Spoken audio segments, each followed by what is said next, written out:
Okay, we will call the December meeting, 2025 meeting to order at 6 p.m. Ms. Murray, will you do a roll call, please? Mrs. Wood? Mrs. Schumacher? Here. Mrs. Anderson? Here. Dr. Franks? Here. Mr. Gardner? Here. Mr. Sorensen? Here. Chair Wright? Here. And with that, every December, the board reorganizes, so we will move on to our reorganization process. And we'll start with the nominations for chair. So with that, I'll open nominations for the chair position. I nominate Mr. Wright. Thank you for that. You turn your mic on? I did not. Stop. No.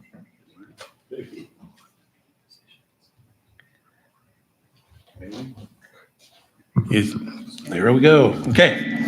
I nominate Mr. Wright. Thank you. Are there further nominations? Are there any further nominations for chair? Okay, if not, nominations are closed, and with one person being nominated, we do not need to take a vote on that. So I will continue for the 2026 year to be chair. And with that, we'll move on to nominations for vice chair. I would nominate Ms. Schumacher to continue to be vice chair. Are there further nominations? No further nominations? Okay, the nominations for vice chair are closed, and Ms. Schumacher will be our vice chair going forward. We'll move on to our nominations for clerk. Are there nominations for clerk? I nominate Angelica Wood for clerk.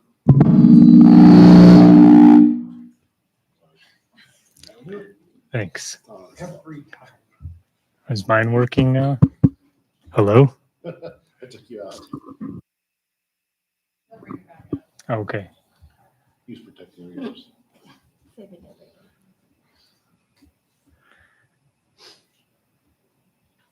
Hello? There we go. Okay, so Ms. Wood has been nominated for clerk. Are there any further nominations for clerk? Further nominations for clerk? Okay, then nominations are closed, and Ms. Wood will be our clerk for the 2026 year. And the last officer positions is the treasurer. Are there nominations for treasurer? I nominate Josh Sorensen. Okay, Mr. Sorensen, you've been nominated for treasurer. Are there further nominations? Any further nominations? Okay, with that, nominations are closed for treasurer. Mr. Sorensen, you will be our treasurer for the 2026 year. And with that, the board reorganization has happened, so we'll move on to the Pledge of Allegiance. If you'll please stand and join me in the pledge.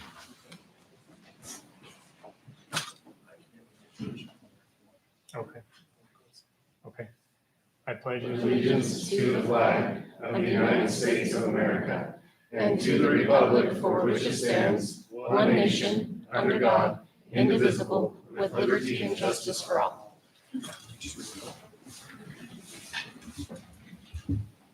For our education corner this month, I'm going to turn the time over to Dr. Libby.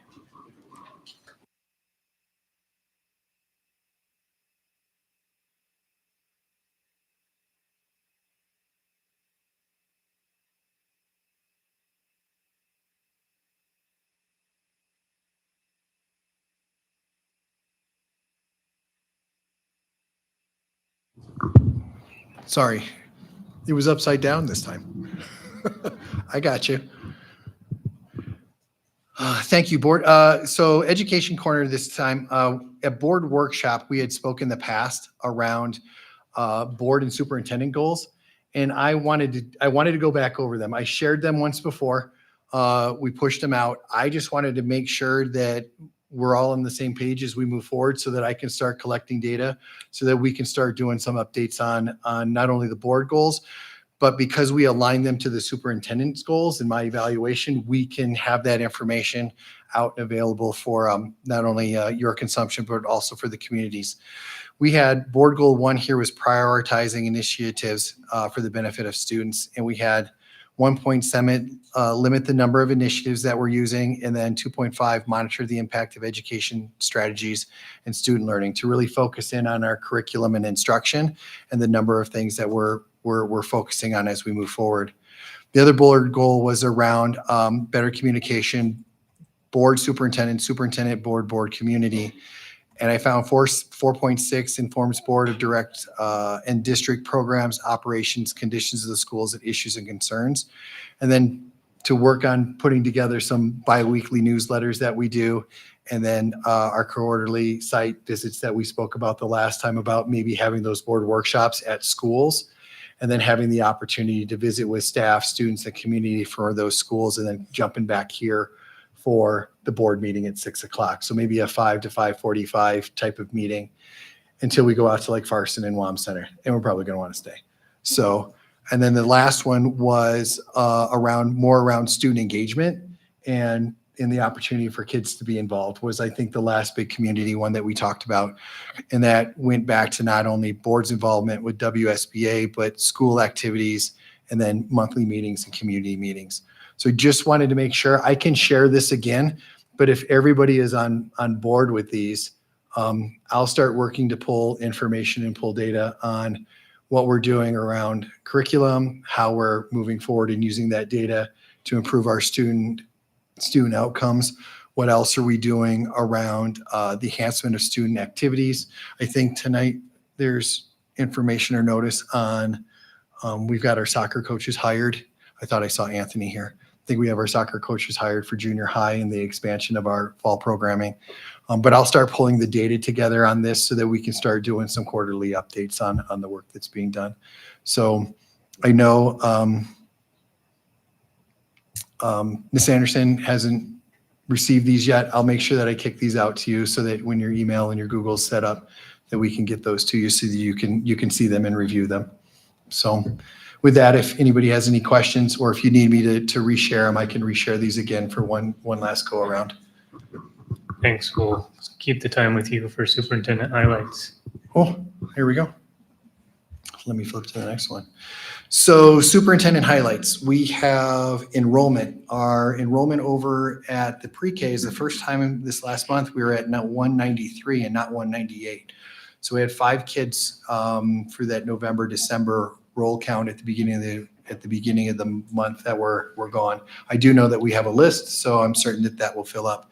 And then our overall total is 4636, which is down from 4687. I do know that we lost a relatively large family out in Wamsutter, and that's going to be a portion of these numbers. I continue to dive in and look at where are our students going on this, and we have attendance codes that we can pull, and many of our students for attendance codes are their families are leaving the area. They're either going 2 places. They're either enrolling in another school district within the state or they're leaving the state. The issue is that the tracking process for this is when they enroll in another district or they leave the state and the schools reach out for transcripts. That's how we know when a kid is accounted for is when the other school reaches out for transcript. And that's how this data is completed. Someone asked the question, well, what kind of exit paperwork do folks sign out on? Do they fill out anything before they go? And they don't. We actually get responses from folks when they enroll in their new school districts. So if it is a kid that is mandatory age of attendance and they don't show up somewhere, we are responsible for trying to figure out what happened to them. And there is specific reporting requirements that we can and can't ask for families that choose to homeschool. We used to have questions that they had to identify that they're at home school. I think they still do. There was requests where they had to identify the curriculum that they were using. I don't believe they have to do that anymore. They don't have to identify curriculum, right? So we continue to try to monitor where our students are going and the why behind it. It's just a little bit hard to figure a lot of those out. It's kind of a trick. We've got some big thank yous to facilities and maintenance for getting the Stagecoach playground completed. Thank you so much. We've got all of the new equipment out there. The Upbeat survey has gone out for the fall, so that's already been sent.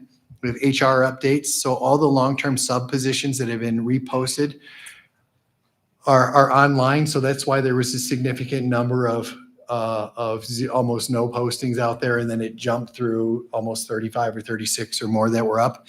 We've also sent our postings to several other states. So Minnesota, Iowa, Michigan, and Kansas all have consolidated ed posts for all of their programs, so that when you graduate and you apply for an education position in those states, you have to post your positions on their ed post sites.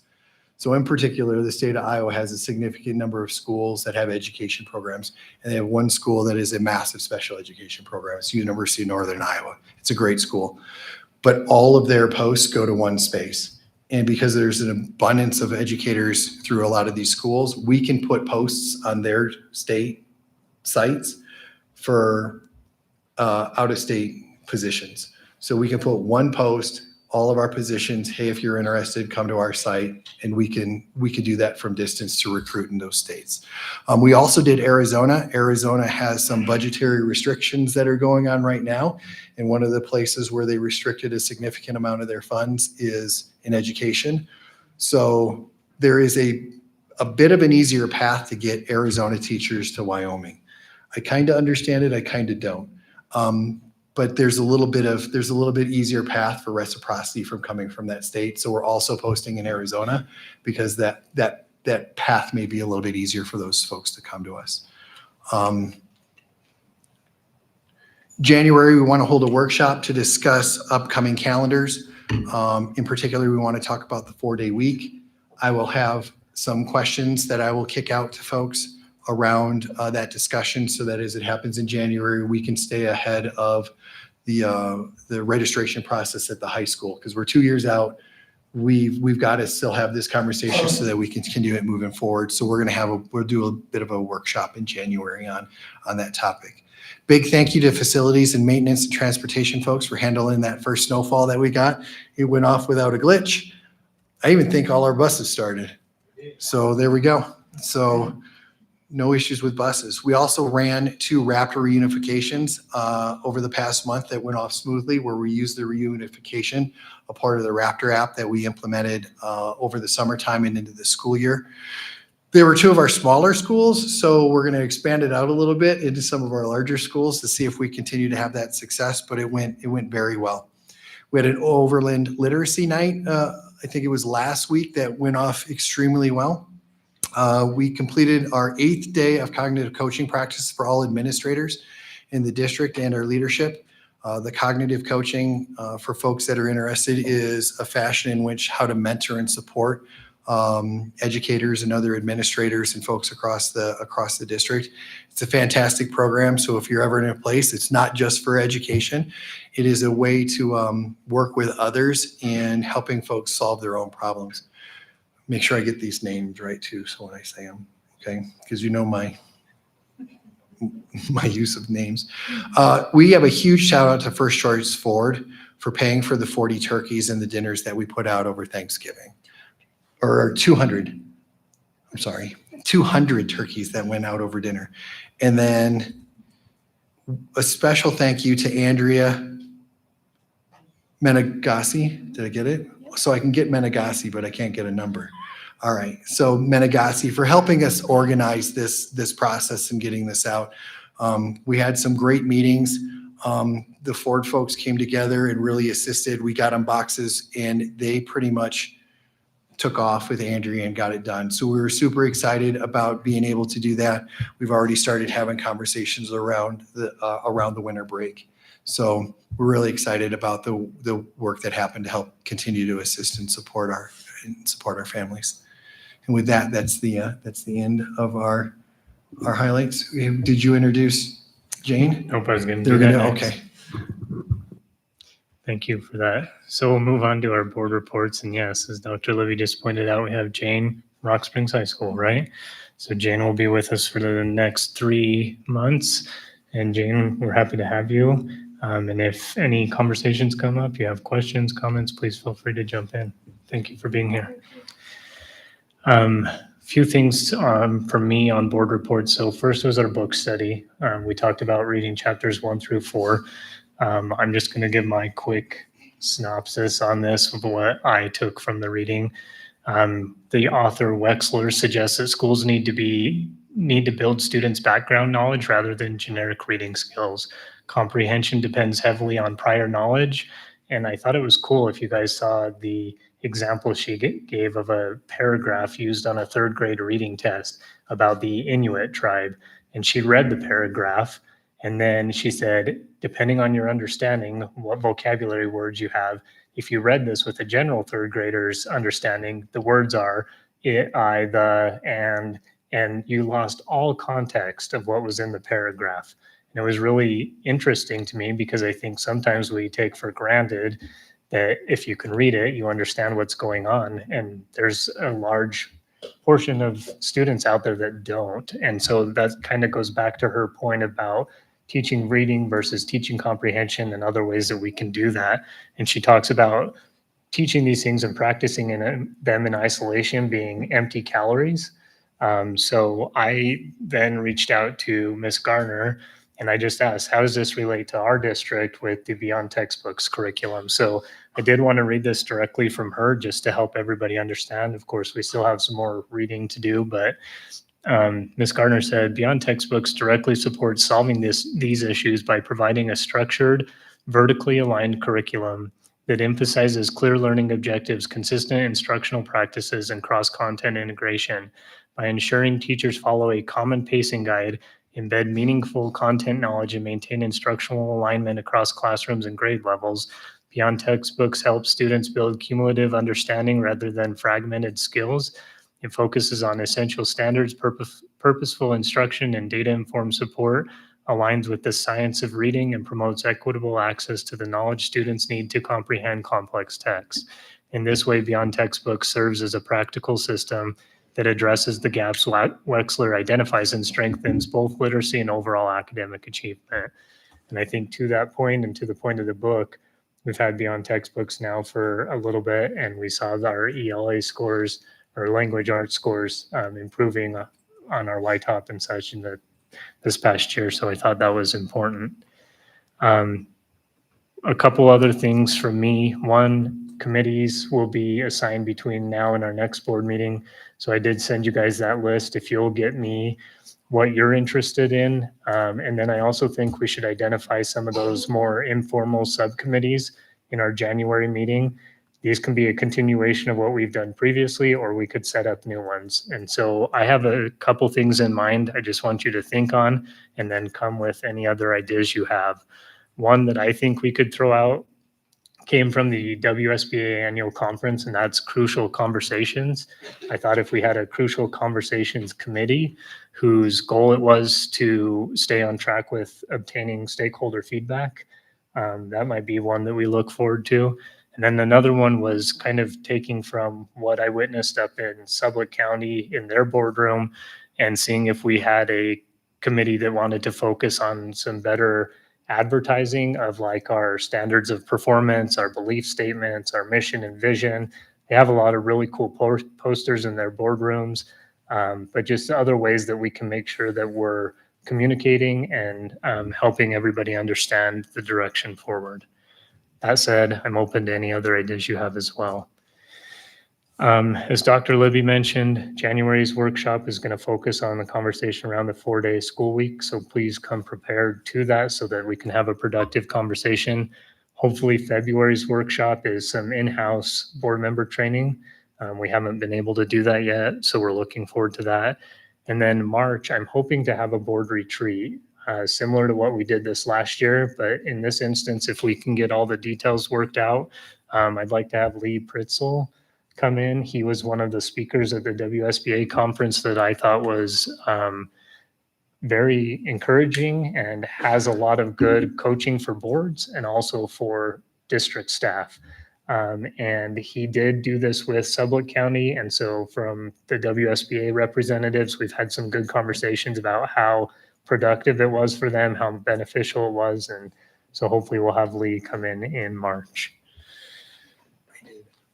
Yeah, go ahead. Apologize for interrupting. I did talk to Lee last week, and he's got some dates open January 30, 31. So that if we were interested, that puts him out here at the same time that he is in some of the other Oh, okay. local districts. So if folks want to check their calendars, I can get back to them. It would be January 30, working with the board. Kind of, it was an all day. Evening and then. Evening morning. next day? Yeah. Yeah, evening next day. And then if we wanted to see about working with any of the administrative staff or the team during that time, we could do that too. So- Perfect. Okay, well, we'll follow up on that and see if everybody's on board. Last two things for me, the two takeaways I got from the WSBA conference. I thought this was meaningful for the general public is we often talk to people and ask, how are you? And it's pretty empty. It's really something you just say. And then the general response is, I'm good, I'm fine, I'm okay. How are you? And there's no real meaningful conversation. One of the speakers up there said that we should all work on incorporating the phrase, tell me something good, instead of how are you, as your introduction with people. And he said it just leads to more productive, more fulfilling conversations. So I thought that was interesting. And then one of Lee's quotes is, every day you show up, you are either adding to or taking away from the culture of the district. There is no middle ground. And I think that's really important for everybody to be considering in the conversations that we have. So with that, I'll turn it over to the rest of the board for any board reports you have. Ms. Schumacher? Sure. Am I on? Can you guys hear me? Okay. So yeah, a few takeaways from the school board conference that we went to in November. I thought it was great. We definitely had some good speakers. One of the things in speaking with other members and trustees and those who deal with school districts throughout the entire state, one of the things that I took away from that is that everyone seems to be facing similar struggles. And as much as we can be down on our district, it was great to hear different perspectives on what they're dealing with too, facing similar issues and kind of getting ideas on what they're doing to also address those as well. I just thought it was noteworthy to realize that we're not alone in this. And, you know, whether it's public comment and the concerns that our public brings to us, or it's, you know, funding that we're constantly dealing with, or anything that goes along with that. Everyone is. And so it was good to hear different feedback and kind of how districts do things differently. And I'm hopeful that we'll be able to take away some of that and be able to utilize it too. I did love the tell me something good. And the big thing with that speaker, I felt like it just kind of boosted morale and it made it a different environment to be a part of. As a trustee, I'll be honest, sometimes I dread these meetings myself. They can be very toxic and negative. And it's really hard to kind of wrap your head around that mentality when you're up here and you're being poked at and you're saying that you're not doing what's best for students, when reality is in the background, we really are. And you just don't always get to see that. And I understand that aspect too, but it's really hard sometimes to come and sit in front of all of you and be vulnerable in that way. So it's really a good thing to be able to see that and get perspectives from other people about everything, because it's very trying to sit in our seats sometimes too. The other thing I would want to note is we did have a policy committee meeting last week. I think it was last week. My timeline. We had it between meetings, but a few things that are coming about.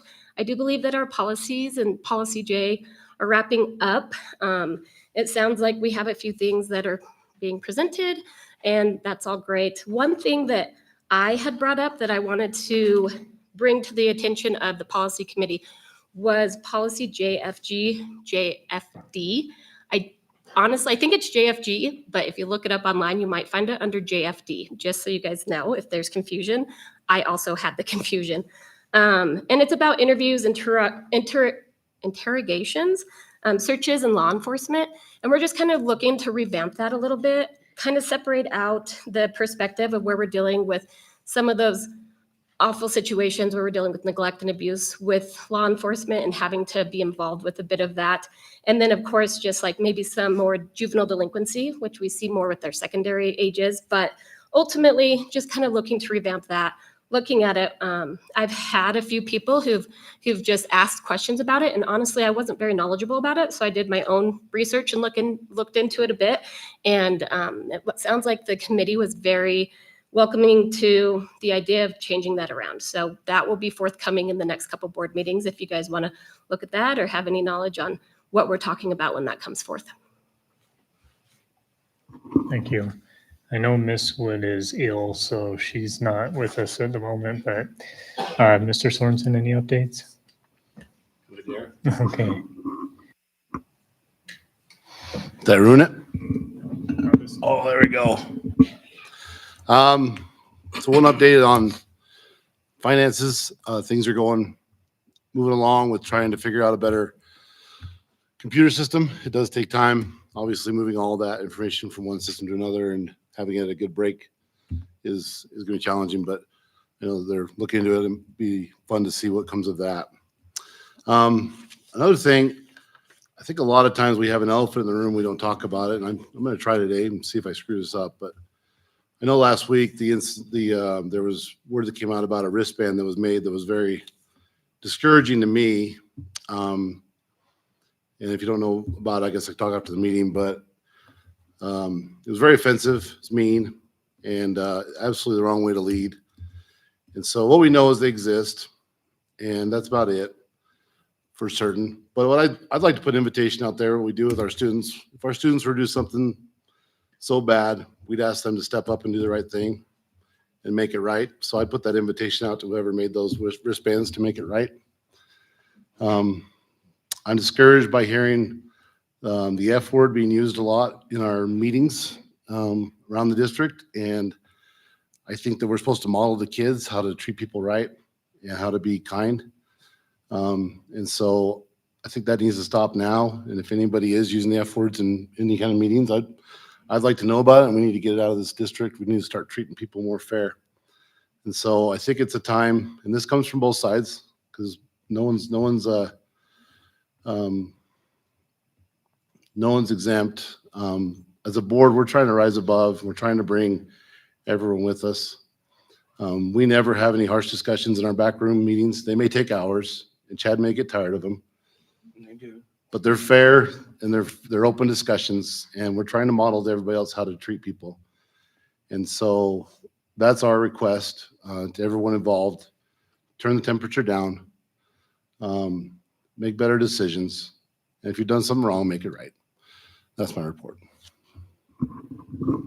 Thank you, Josh. Mr. Franks, Dr. Franks, any updates? Here's my thing to kind of go along with what Josh has to say. I don't know, I may be dating myself on this, but do y'all remember the old Irish Spring soap bars? Yeah. All it took is one time me saying something, and boy, I got the whole bar stuffed in my mouth halfway. Never forgot about that. Now, don't get me wrong, as I always tell people, you get one bitch day. It's just the nature of the beast. But kindness goes a long way, and I think it's really lacking nowadays, where you find people just, wanting just to have a conversation, say, hey, how you doing? What's good in your life? Kind of thing. I think we lack that a lot because we're too afraid to come and hear the consequences of someone, saying something negative or so forth as far as that goes. So I really encourage people to kind of go back to the kindness aspect. Growing up as a kid, you remember your parents and how back then a handshake was the deal. And I just find that fascinating. Nowadays, you have to sign your life away is basically what it boils down to. So times have changed. I understand that, but kindness should always remain as far as that goes. And now I'm going to switch the subject to this book. I had a hard time kind of getting into it at first. I will tell you that. the takeaway point that I got from this, which I find, and most of us know, that most of this knowledge that we learn, it starts at home. So the vast majority of kids and the knowledge that they acquire, it's coming from their parents, it's coming from their brothers and sisters, and so that's one thing that I think, sometimes we forget is that, when we are talking amongst ourselves as adults, kids are listening, and if we say something that is not appropriate, that is the first thing they remember. And the Irish Spring comes up. It's just one of those things. But that's the big thing that I find fascinating, and I think we forget about that. This all starts at home. And so if you want your kids to succeed, the school's there to help. We're trying to make it as best we can. But you guys are the leading force behind how your kids are going to develop their knowledge. Thank you for that, Dr. Franks. You did trigger one quick thought for me. Just a friendly reminder to the community. I know Christmas is coming soon, and a lot of people are looking forward to the break and the time at home with family and everything that means. I also think it's very important for our community to understand that there are some individuals who are not looking forward to the break because of whatever home situation they might have, whether that's not consistent food or some other uncomfortable situation. Just be conscious of that, especially as district employees. The time of the year, most of the class is excited and bouncing off the walls and ready for the break. And then there are some that are excited and bouncing off the walls because that's the only way they know how to react, because they're anxious about going home for the break. So chat, like I said, Dr. Frank's comment reminded me, but be kind, be extra patient, and be aware of what might be going on in the community and be supportive. But with that, Mr. Gardner, you're up. Testing. We'll start with the book. I actually found the book pretty interesting. I think we've beat 4 chapters into saying pretty much one thing, so I'm excited to see where she goes from this. But the statistic that really stuck out to me was that students who aren't reading at grade level by 3rd grade are 4 times more likely not to graduate high school. And I tie that in with the previous curriculum council meeting where we spent a lot of time focusing on our improvements on the K through 3 reading comprehension levels, especially with our early learning programs and whatnot. And that makes that, it's already exciting information to see that we've gone from 30s into the 70% proficient range, but to understand what a difference that'll make to the students in their future is really just enormous. I thought it was interesting too that the book seems to be all about learning, all about how to teach kids to read by not teaching them to read, which I can totally get behind on this. If you break, I happen to love to read. I always have. I was introduced to reading at a young age, long before I ever went to kindergarten. And then it was my proudest skill when I finally went to school because I could outread all of my classmates. Was a total nerd, but that's okay. But what they're showing is don't break reading down into these rote skills. If you break it down into what's the main point of the subject, what does summarizing mean? What's a caption mean? All these things that they talk about in there, it makes it really, for a lot of kids, quite boring. Whereas if you can just introduce them to concepts such as in social studies and science, which a lot of our kids are being, I say our kids in this country are being deprived of in their younger years because science somewhere along the way has decided that their little minds aren't capable of having those discussions. We deprive them of that, and we substitute it with these basic skills that just aren't working. And so in the schools where they've tried this system of introducing kids to ideas and science and social studies being the primary areas that they were talking about, and letting kids read about things that are actually interesting and just read and build core knowledge that then they can build on over time, seems to, at least in appearance, be a lot more efficient and effective than what we've been trying to do in the past. I think it was really highlighted in the book that we've underestimated our children's abilities and desires to learn about new things. There was a comment in there several times about, well, kids aren't interested in things that don't exist in their life. But what struck me when I read that was, who are our most excited group of fantasy readers and fantasy consumers are children. So those aren't things that they've encountered in their life, and yet that's what fascinates them. So I really am intrigued by the idea of just give them substance and let them eat it up. Let's see. There was quite a bit of discussion about how a lot of times in this country and other countries, other developed nations, there's usually a nationalized curriculum, or in a lot of nations there are, and they have found, quite frankly, better results than our fragmented system that we have now. I certainly wouldn't argue against the freedom of letting districts, drive their own curriculum. But there is something to be said for standardizing what students are getting and being able to really analyze that data and perfect it. One of the problems with the more fragmented system is they said oftentimes we're asking teachers to teach something, but without giving them really a clear guideline, content map, or any sort of pathway to get there. And that kind of transitions into my next report, which is on the Curriculum Council. That is one of the things that I'm most excited about the Beyond Textbooks system. It is exactly that. It starts with the map and the pathway and then builds off of that. Obviously, there's some work to be done. I've heard from a couple teachers that have requested some tweaks or some adjustment, and that's awesome. I'm glad to hear that feedback. I think they're the subject matter experts on the ground, and that's how we'll strengthen the system. I was unable to attend this last Curriculum Council meeting. Unfortunately, I had another commitment, but I did catch up with Ms. Garner and get a few updates. This will be a lot quicker than my last one, just because I wasn't there and I don't want to speak on something that I wasn't present for. They did have reports from the subject area committees. Just so everyone's aware, currently English language arts and math are the only two, I guess, and all of the elementary curriculum essentially are the areas that we're fully using Beyond Textbooks. Science and health PE, all the other areas, we're not there yet. So there were some reports from committees on getting the non-BT areas aligned with the new reduced standards. Sounds like a lot of progress there. Health and PE and science are all, nearing their alignment.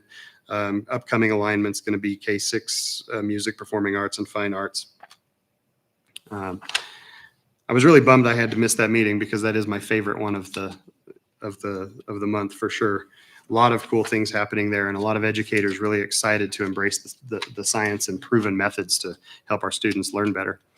And then what I'm really looking forward to is one of the main discussions that Ms. Garner said they had was how to better share the work that's being done in the Curriculum Council with all of you, as well as the staff and just everybody to really get this out, because there's amazing work happening in there. But sometimes I agree. I feel like we sit in there and we know about it and it's exciting, but we don't get to share it. So they're working on creating a newsletter. The next one should be out in January. Is that correct? And we'll get kind of a draft to be able to see what that's going to look like and take input on making it better. And I believe that's all I have. Thank you, Mr. Gardner. Ms. Anderson, anything with you being brand new? Welcome. I know. Welcome. Am I on? Can you guys hear me? I'm going to get called out on the spot. I do have the book and I do love to read, but I don't have any updates yet. But I'm going to read it quick and I'm going to be right on top of things. But with that being said, I'm excited to be a part of the school board in this group and help with the district. I hope I can help. I want to get involved. Got the list of different committees and it's very exciting. So thank you, everybody. Thanks for being patient with me as I get up to speed. I do finally have an email and I've been on it. Yeah, so if anybody needs to get a hold of me, that's one way to do it. And I'm excited. So thank you We are guys. very excited to have you and we look forward to this next year. Okay, well, that concludes board reports then. So we'll move on to recognition. Ms. Gunter, Ms. Bolton.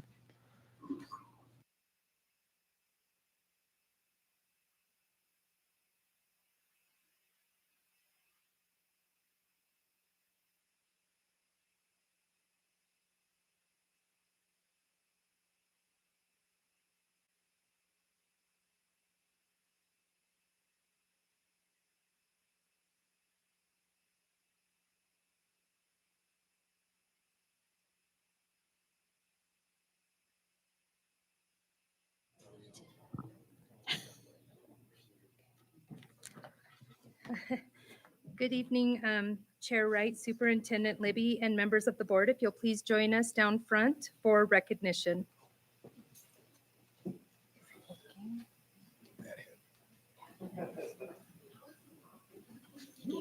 Is it working?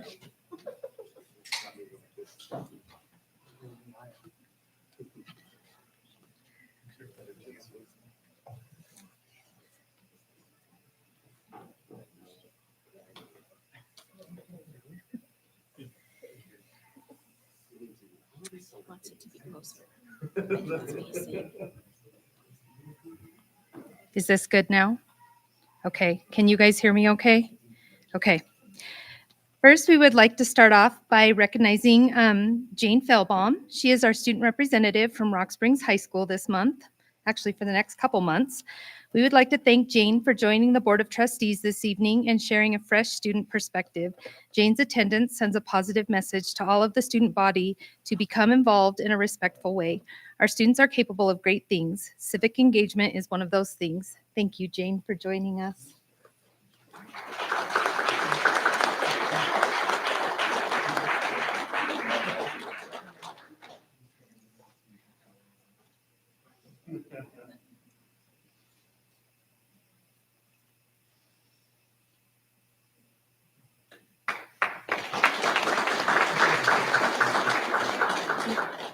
Next, we'd like to recognize Aria Wheeler.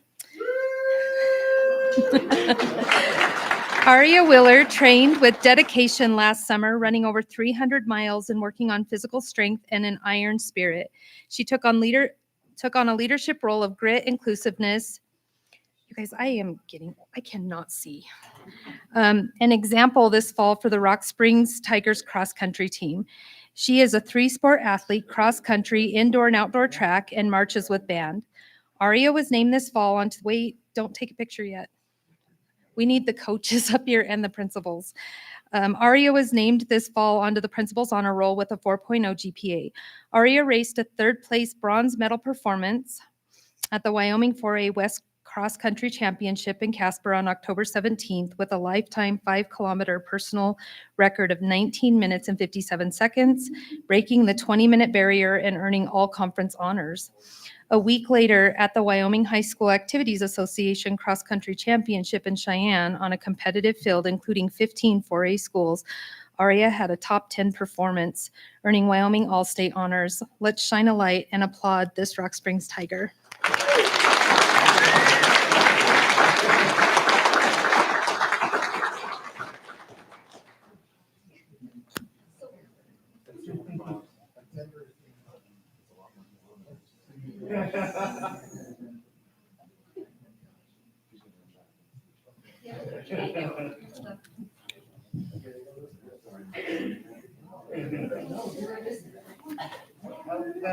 Okay, we're ready. Everybody smile.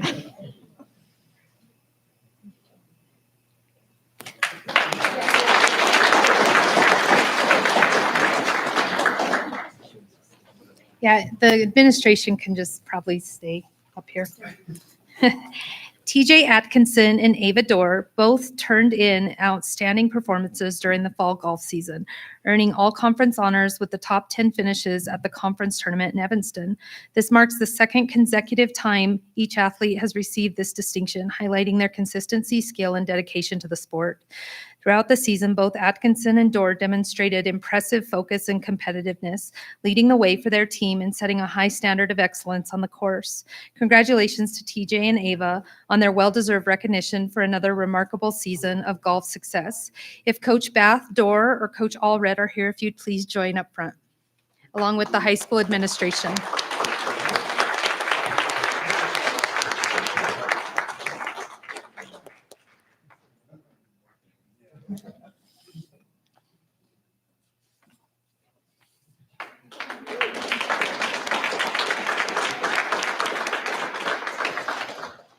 Next, we'd like to recognize Katie Moore. She was named the 2025 Volleyball All-Conference Team as a freshman. Whoa, that's good. The only freshman named this year. From her coach, Katie is truly a coach's dream. She works hard, she's a wonderful teammate, and she's very coachable. She was a very efficient hitter for us this year, and we kind of knew we could go to her when we needed a point. Her getting all conference as a freshman is just a testament to the dedication and time she's put into becoming an elite athlete. In her off season, she's going to skills camps, biomechanics training sessions, and also volunteering for team fundraisers and community activities. I could never say enough amazing things about Katie, and I'm so proud of her. If Coach Rich Harris, Pomeranke, or Walker is here, please feel free to join us up front, along with the high school administration.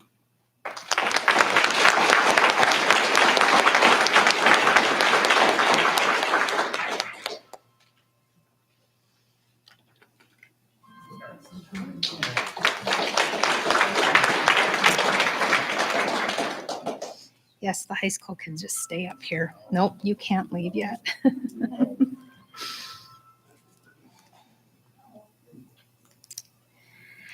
September, the Rock Springs High School Staff Member of the Month was Ms. Taylor Skinner. Rock Springs High School English teacher. Students overwhelmingly nominated Ms. Taylor Skinner for her kindness, patience, and the safe, welcoming classroom environment she creates. They described her as a teacher who listens, supports them, and makes learning both understandable and enjoyable. Ms. Skinner explains concepts clearly, checks for understanding, and helps every student feel confident in their work. Students also appreciate her positivity, her engaging lessons, and the way she makes her classroom a place they genuinely look forward to being. Many shared that she is the best teacher and they trust her the most and someone who brightens their day. It is clear that Ms. Skinner's compassion, dedication, and effective teaching make a lasting impact on her students. We are proud to recognize her as the September Staff Member of the Month for Rock Springs High School.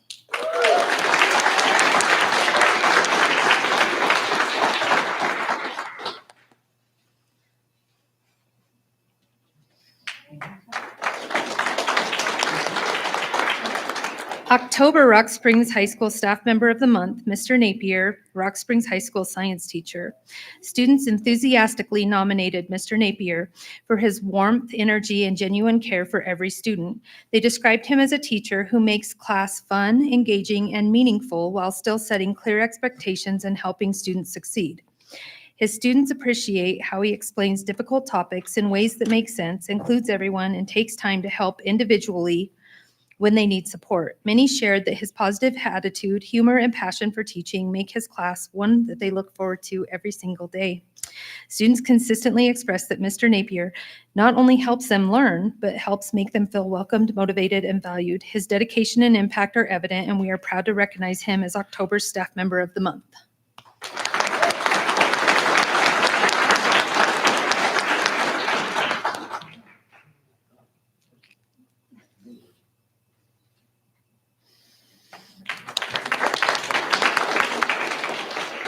Yeah, I guess so. Yeah, I think you guys are good for now.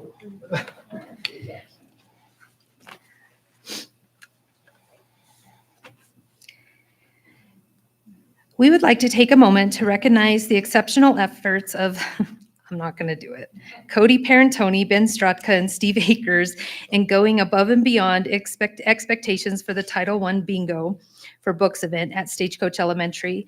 It's clear that their initiative, creativity, and dedication to our entire community of learners are instrumental to all of the kiddos of Sweetwater County School District Number 1. Their hard work and dedication have not gone unnoticed. Mr. Parentoni took the initiative to create beautiful cutting boards in his classes to award as prizes for an event at a school that he is not affiliated with, yet saw the importance of the event and took the time to create a wonderful new tradition. Mr. Strotka and Mr. Akers put on their chef's hats, and as they created and shared their award-winning recipes with the Stagecoach Elementary community, by initiating the effort to join this event, they have shown their dedication to all of our students. Mr. Strotka and Mr. Akers had an opportunity to informally visit with families that may know, as they have older siblings that attend Rock Springs High School, as well as introduce themselves to future Tigers. Thank you for going the extra mile, as the extra effort of these educators is setting a standard of excellence for all of us to build positive relationships with our entire school community. Thank you.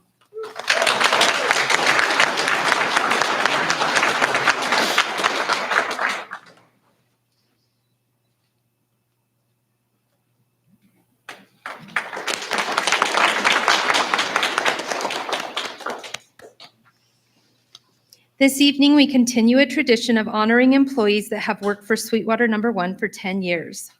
First, we'd like to start with the Central Administration Building.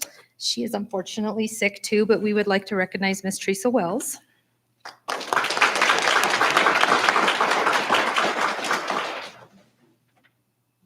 She probably did that on purpose now that I'm thinking of it. She knew this was coming. For Eastside Elementary, we would like to recognize Misty Matthews, Heather Lyman, and Mandy Sewell.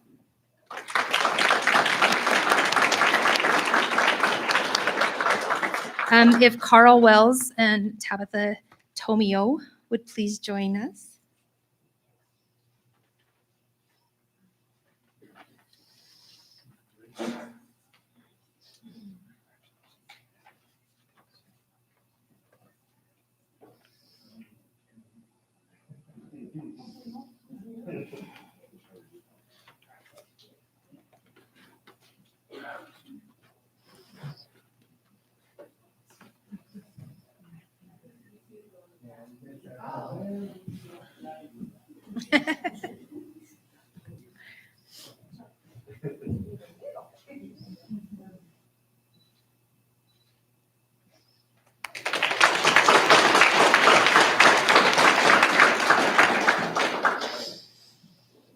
Next, we would like to recognize Farson Eden's principal, Miss Barbara Rosanico. Is she here this evening?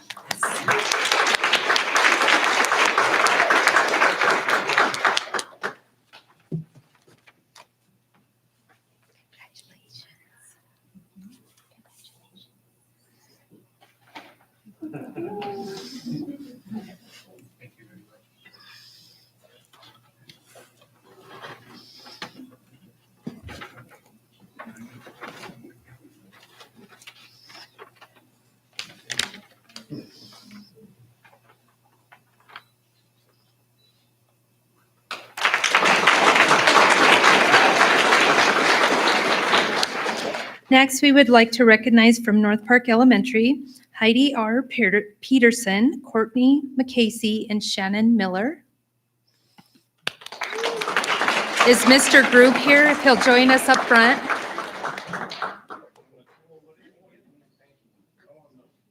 It depends on what year. What did they get for this year, Mur? Or what do they get for 10 years? Where's Mur? Let's peek. I'll tell you when I get up there. A pin.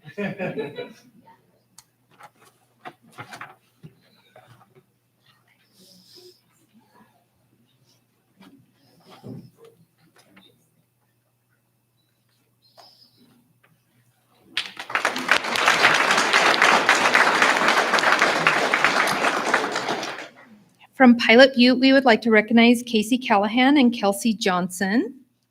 They're here. And if Mr. Marcy or Miss Maduna is here, if you'll join us up front.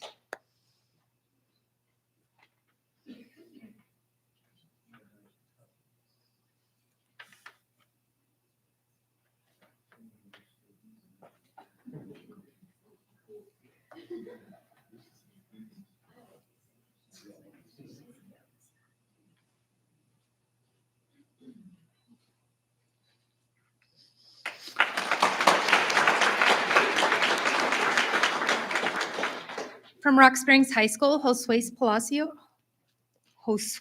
Palacios, I'm just going to mix up the name. I don't think he's here this evening.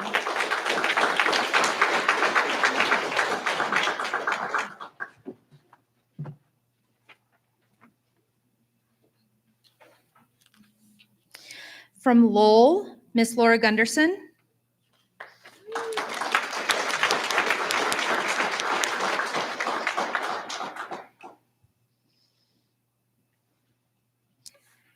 From Rock Springs Junior High, we have Christy Doak, Brianna Jackman, and Nathan Wanacott.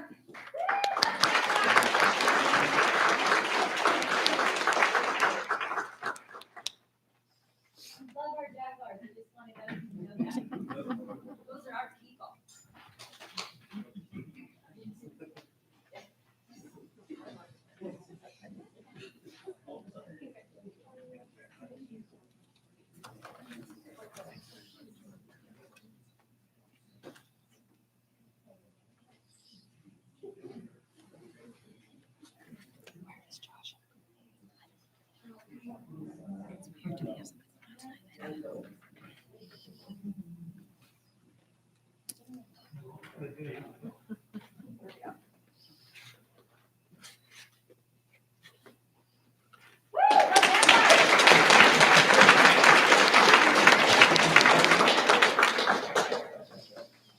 From Stagecoach Elementary, we would like to recognize Jessica Face, Lori Haynes, Molly Broomhall, Jordan Caldrone, and Jamie Shelley.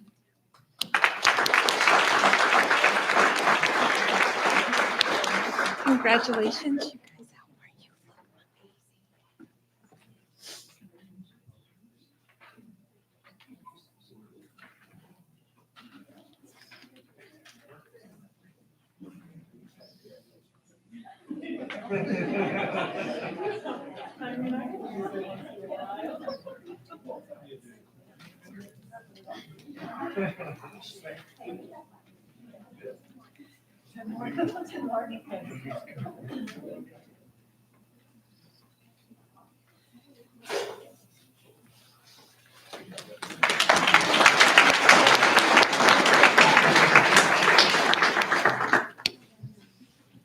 From the Technology Department, the Stephanie Tolman.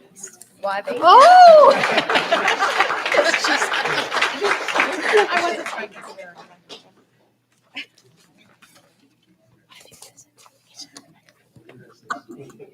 That was very brave. I'm glad it wasn't you.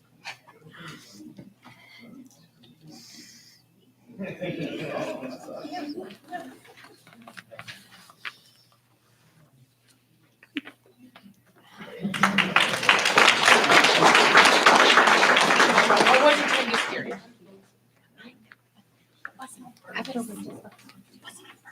From the Transportation Department, Miss Vicki Christensen.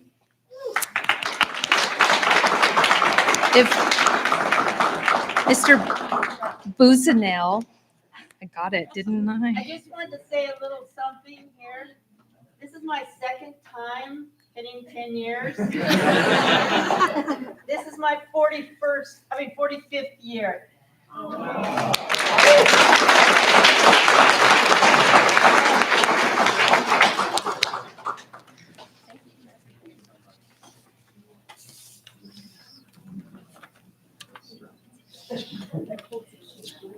Oh, it's a keychain.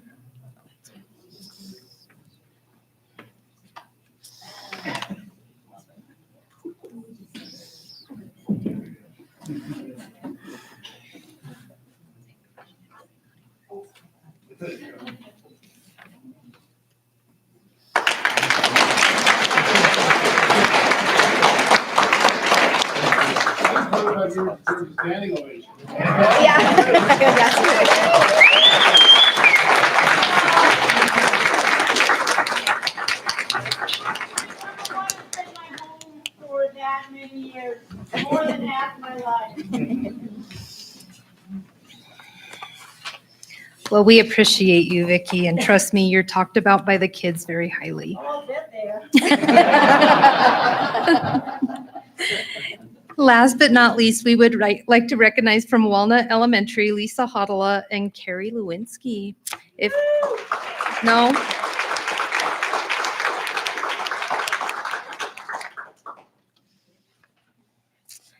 And that concludes our recognition for this evening.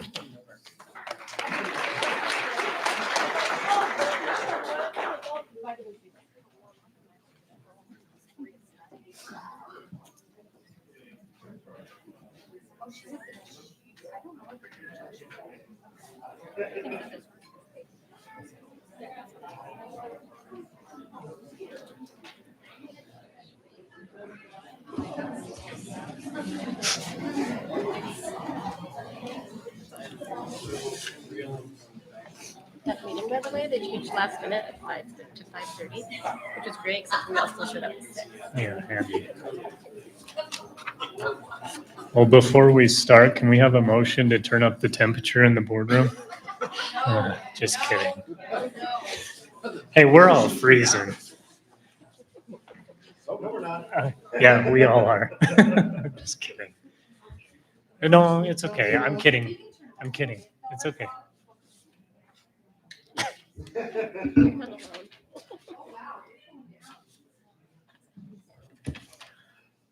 On a more serious note, we'll move forward with item 2 if we can have a motion to approve the agenda as presented, including addendums. It's been moved by Mr. Gardner, second. Second by Mr. Sorensen. All those in favor, please say aye. Aye. Any opposed? Well, thanks. There she is. Motion approved. And with that, we'll move on to the superintendent report and our audit, 2024-2025 audit report. Are they online? Okay.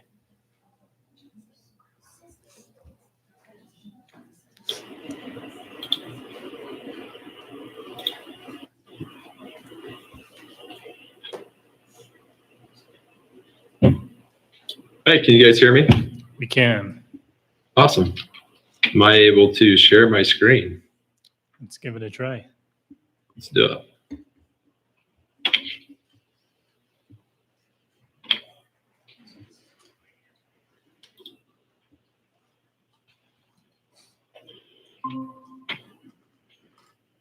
Is that the right one? Does it look?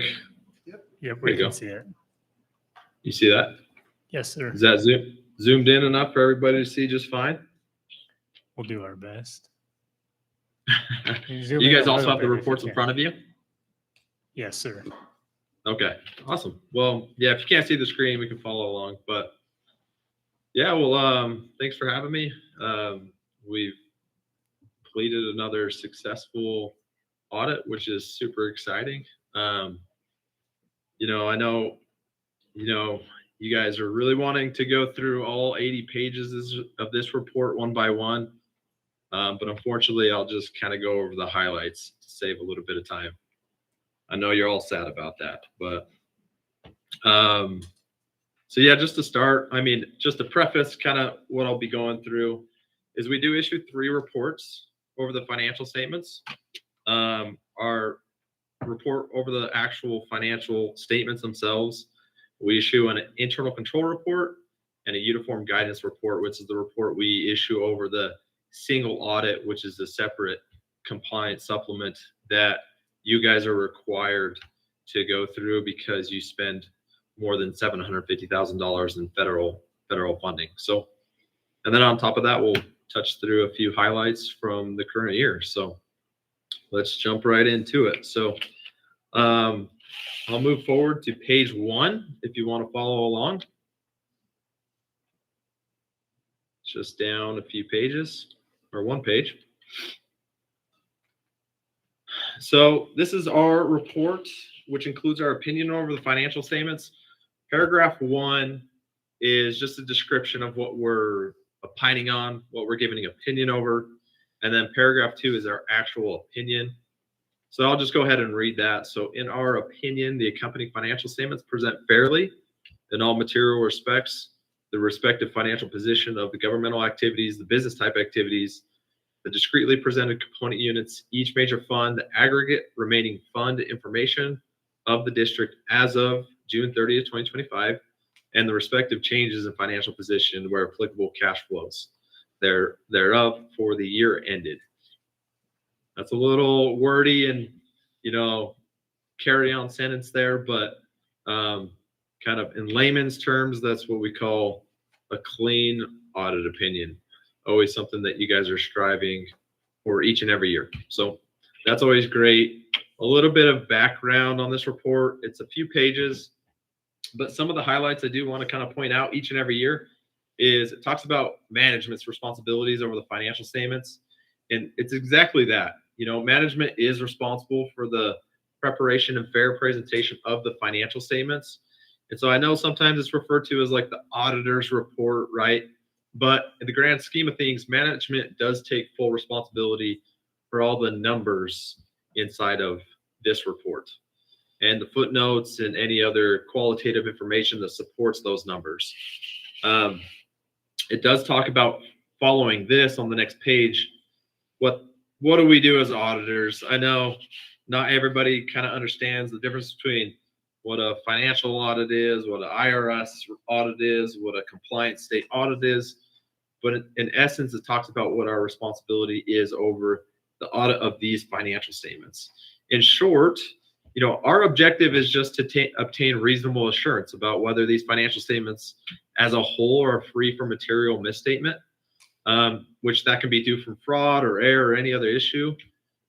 However, I think that language is very important. We use reasonable assurance, which is a very high level of assurance, but it's not an absolute assurance that every number, every word in this report is going to be just perfect. Because if we tested the hundreds of thousands of transactions, not even dollars, the hundreds of thousands of transactions that are inside of your GL, your audit fee would just be astronomical. So what we have to do to be able to make it reasonable, right, is we come in, we perform a risk assessment based off of you specifically, and then we design procedures, you know, specific to your organization to say, hey, based off of kind of what we're seeing, the organization setup, history, experience with this client, we're going to do these procedures. A lot of those procedures can be kind of high level analytic and really detailed procedures. Some of those detailed procedures that we perform each and every year is we like to send confirmation letters. Confirmations are a really good procedure from us, that we can send a letter to another third party outside of your organization that's going to confirm the information that management is giving to us. Such things are going to be your bank balances. Do those match up with what the statements we're getting from management? Also, revenues. We send confirmations to the state and other funding organizations that you get money from to say, hey, they sent you X amount of money. Does that agree with the revenue that you've recorded inside of your books? And then if they don't, you know, we investigate any reconciling differences, which is great. On top of that, we do a lot of testing over your expenditures to make sure those were properly approved and they were recorded in the right period, recorded to the right accounts. And we've tested hundreds of those expenditure transactions in detail.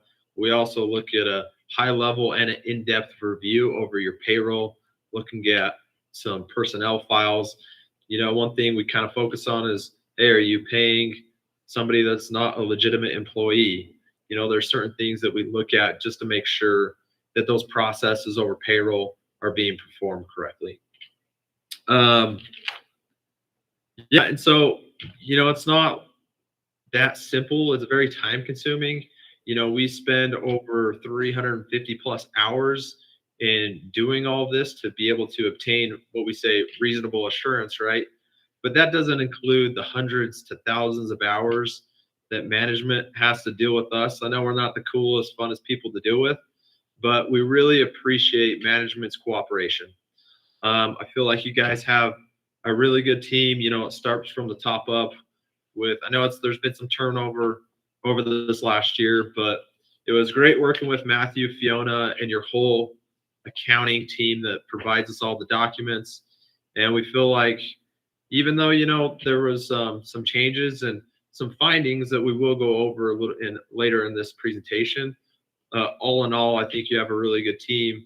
They care about their job and they do like to take full responsibility for the stuff that they are in care of. So I just wanted to say thank you once again to all those involved in this audit. It's not, I can always reiterate, it's not always the, most entertaining thing to do. So much appreciated.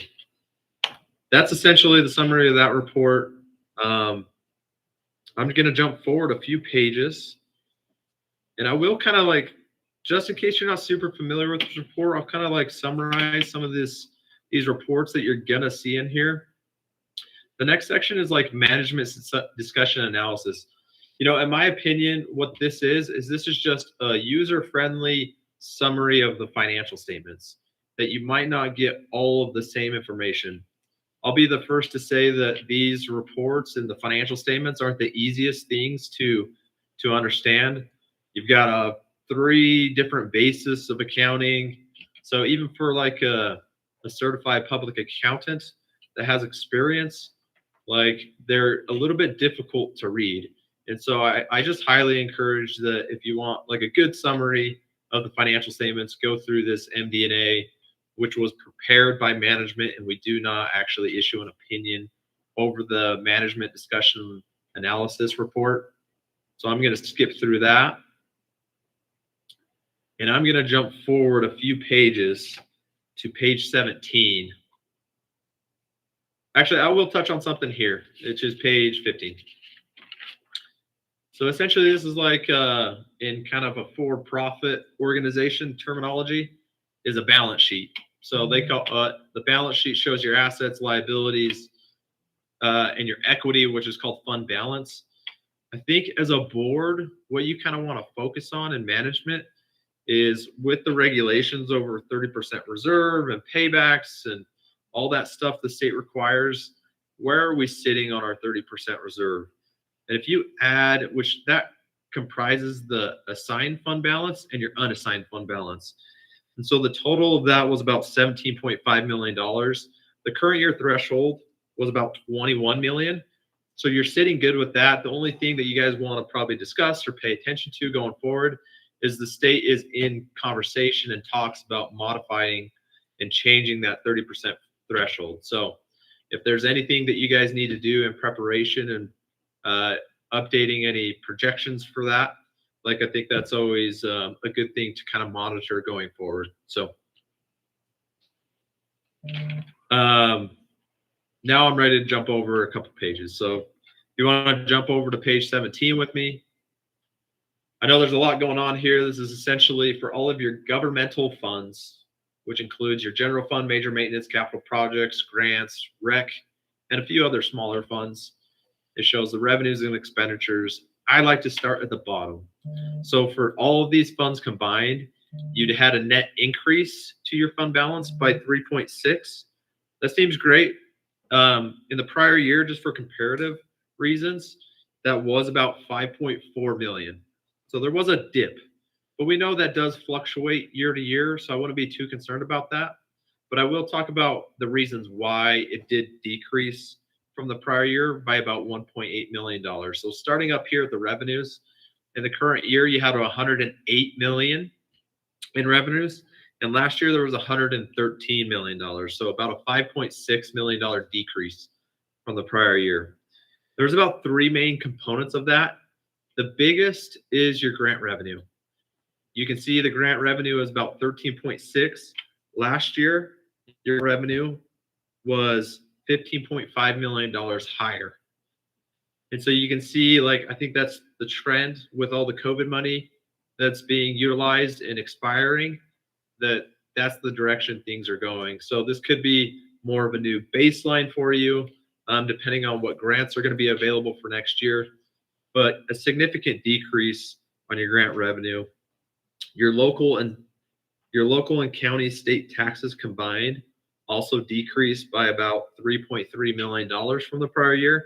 However, that was offset by an increase in your foundation revenue that you get from the state by about $3.1 million. So, really that net decrease of $5.6 million was mainly from your grants.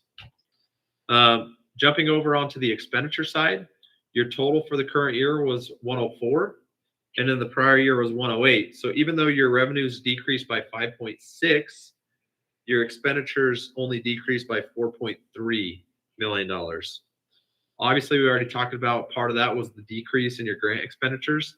Those also decreased by $8.8 million from the prior year. That can fluctuate just because of the timing of when those are being recorded as expenditures in accordance with the accounting standards. Your capital outlay did increase from the prior year for your capital projects by $2.4 million. And then if you exclude, so the other thing that did increase was your payroll related expense, but I want to exclude grants outside of this because we already kind of talked about the decrease in the grant expenditures. So excluding the grant fund, your payroll expense did go up by $2.1 million. And, it sounds like a lot, but that's only 3%.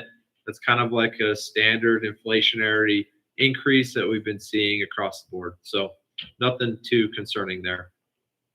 Any questions on this statement? You have any questions? I think we're okay for now. Okay. Let's jump forward a few more pages to page 20, which this is also like a profit and loss for your proprietary funds. And the biggest one is obviously your food service fund. So some of the highlights there is in the current year, you had a gain of $148,000. In the last year, it was actually a decrease, a loss of $622,000. So that was a change by about $770,000. The change had nothing to do with your charges for services. That was pretty standard and comparable to the prior year. Some of the bigger changes were actually in this non-operating section right here. So you did transfer more money from the general fund than the prior year. This year was about $541,000, and last year it was $140,000. So you did transfer about $400,000 more into the food service fund than in the prior year. And then on top of that, you did get about $127,000 more of federal funding. So one thing I do like to kind of point out is you look at this and you're like, why is this a negative equity balance? Is that concerning? And the answer is no.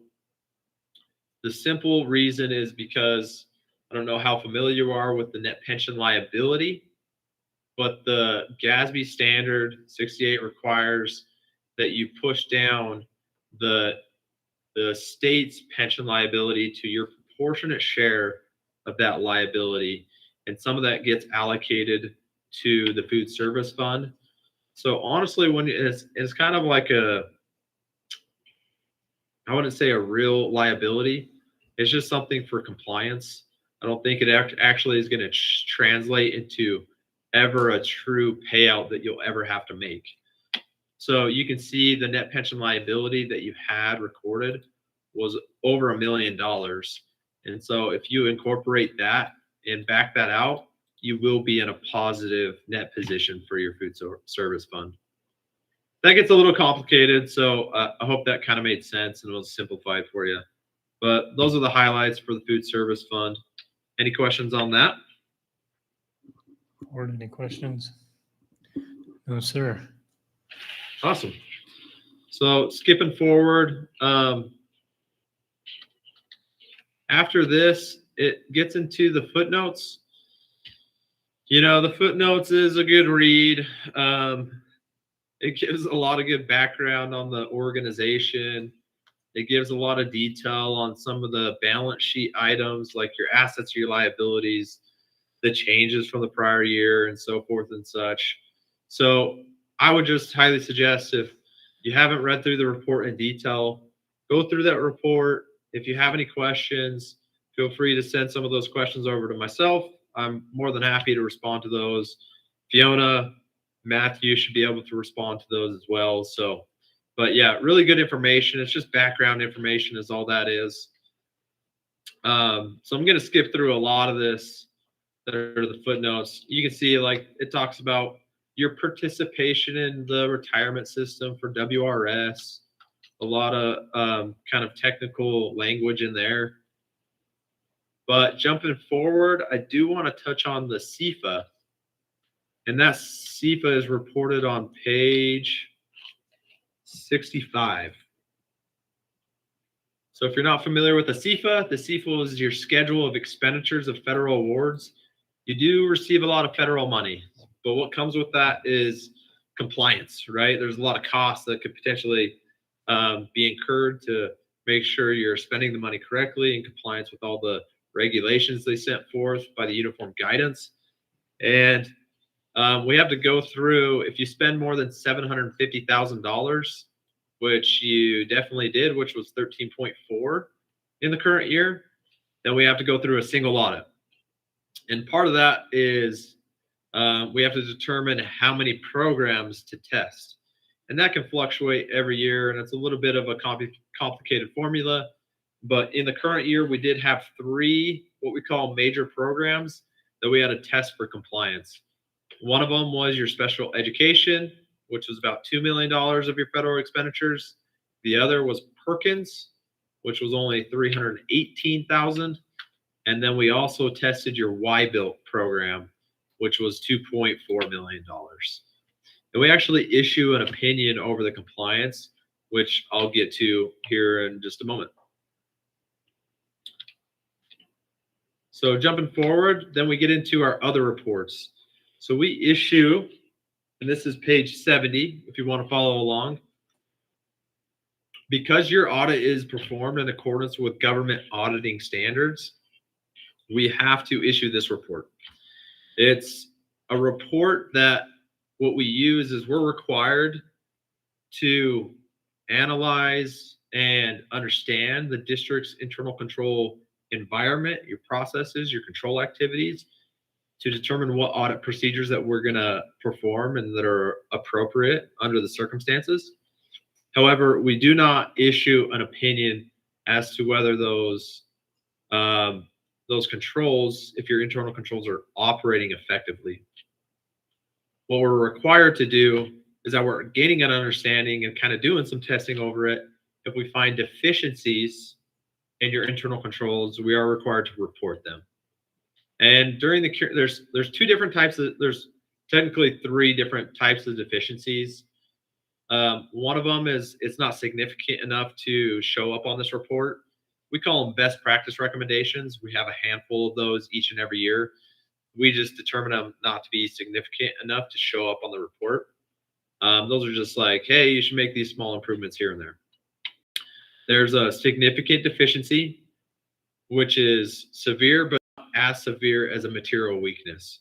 And in the current year, you did have 3 what we consider to be significant deficiencies, which I will go through in detail here in a few moments. And that's that report. The next report is the report over compliance with each of your major federal programs. And as I described earlier, there was just 3. Just 3, that's actually quite a few normally. So we did test special ed, like I said, Perkins and Y-Built. And we do issue an opinion, like I said earlier. So in our opinion, the district did comply in all material respects with the compliance requirements referred to above that could have a direct and material effect on the major federal programs for the year ended June 30th. As a side note, we did have 1 reportable finding due to non-compliance, but we didn't feel like it was significant enough to modify our opinion over compliance. We just called it kind of a significant deficiency, but it wasn't super material to the compliance requirements, which I'll get into just here in a few moments again. So after this report, it just summarizes exactly what I just went over, like the reports I just talked about, if you had any findings, any non-compliance, and then, yeah, we'll get into each of the 3 findings here. So finding number 1 was your issues that we found over budget reconciliation. So I would like to read the context, the condition, along with the effect and our recommendation. So the district did not reconcile the budget balances recorded in the audit software to the board approved budget. So during our testing, we did note that the budget entered into your accounting system contained differences from what the official board approved budget was. And there was no provided reconciliation or documentation of the review process to make sure that it was accurate and complete. And I do want to point out, which wasn't noted in here, the differences weren't highly significant, but that's just like a simple control procedure to say, hey, like what you're approving is what you should enter into your accounting system. And so kind of following down that same vein, the effect is without reconciling the accounting system budget to the approved budget, there's an increased risk that their budgetary data used for financial monitoring, reporting, may be inaccurate or inconsistent with the intent of the governing board. This could result in improper expenditure authorization, misleading budget to actual reports, or non-compliance with budgetary regulations or board directives. So the recommendation is, I think, pretty simple. We recommend that management should implement or improve a reconciliation process to compare the accounting software budget to the board approved budget at the beginning of each fiscal year. And then after that, any approved budget amendments as well. So documentation should always be, documentation of the reconciliation and any adjustments should be reviewed and approved by the appropriate management to ensure that the accounting system accurately reflects the board approved budget. We did get a response from management and they did agree with the finding, and they are going to follow our recommendation. So I think this is a pretty straightforward one, not super concerning, but it's just kind of cleaning things up a little bit and making sure things are tying out, and that the reports that you're getting as a board with your monthly updates are accurate and complete. Any questions on this for this finding? No. Please proceed.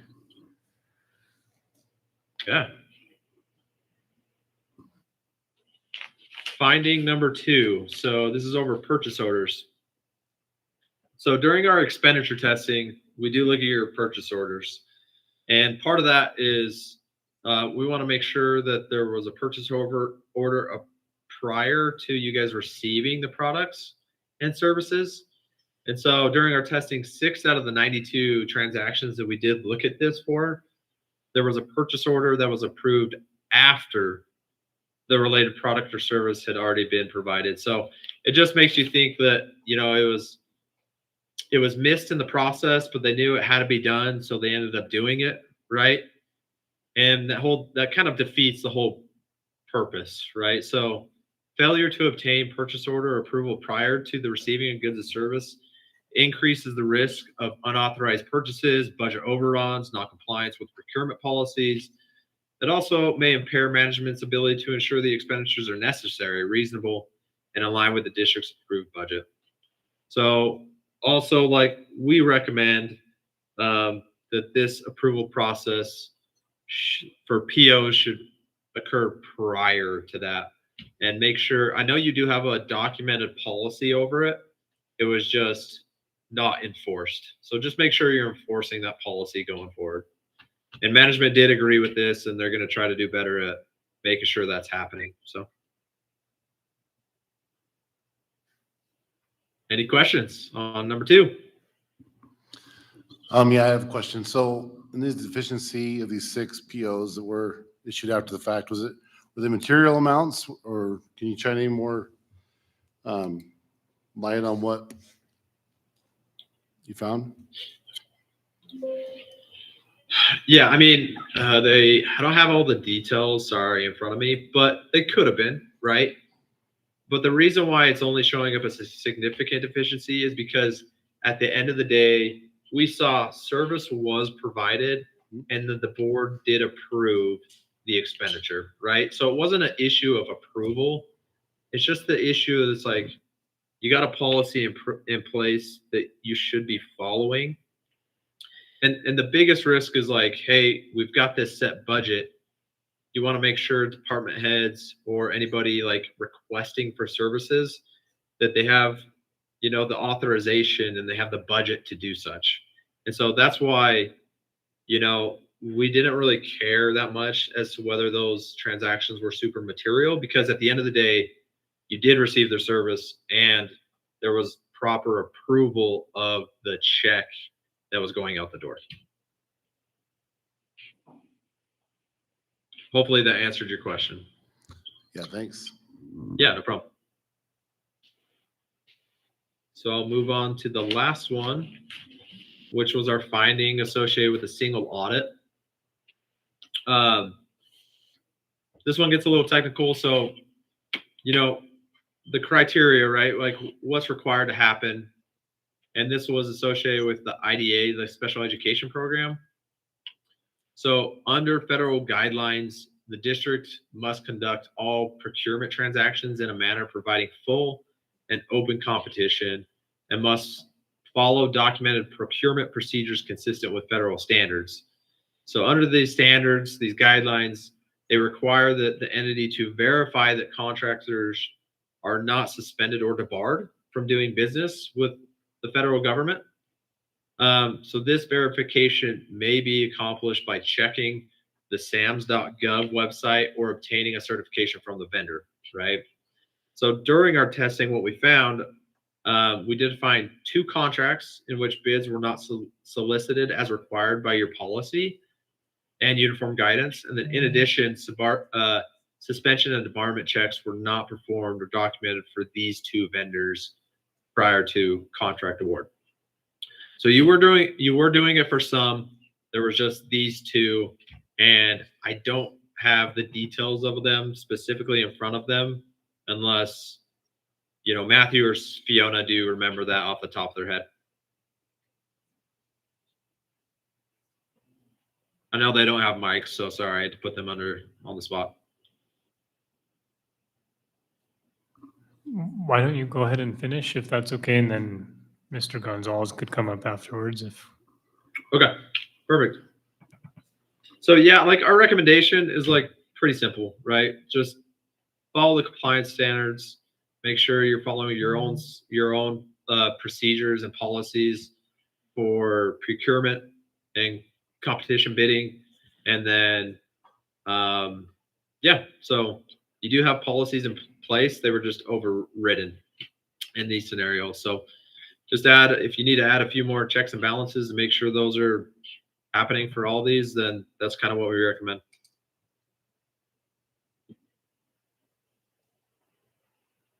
And I think that is it. Following this, it does have like management's corrective action plan. If you do want to go through it, I think they're essentially just agreeing with what our recommendation is, and they have a little bit of plan in place to make sure it's happening. I think most of those have already been implemented. So any more questions? Any other questions for the auditor? I think you are clear. Awesome. Well, thanks for having me. I just want to reiterate, we really appreciate working with you and your school. On a personal level, I always appreciate everything you do for the community. I know it's not always the most fun thing to deal with each and every year. So especially with dealing with audits that are required. So, thank you for everything and it being easy to work with you and your team. So Thank you very much for your time. yeah.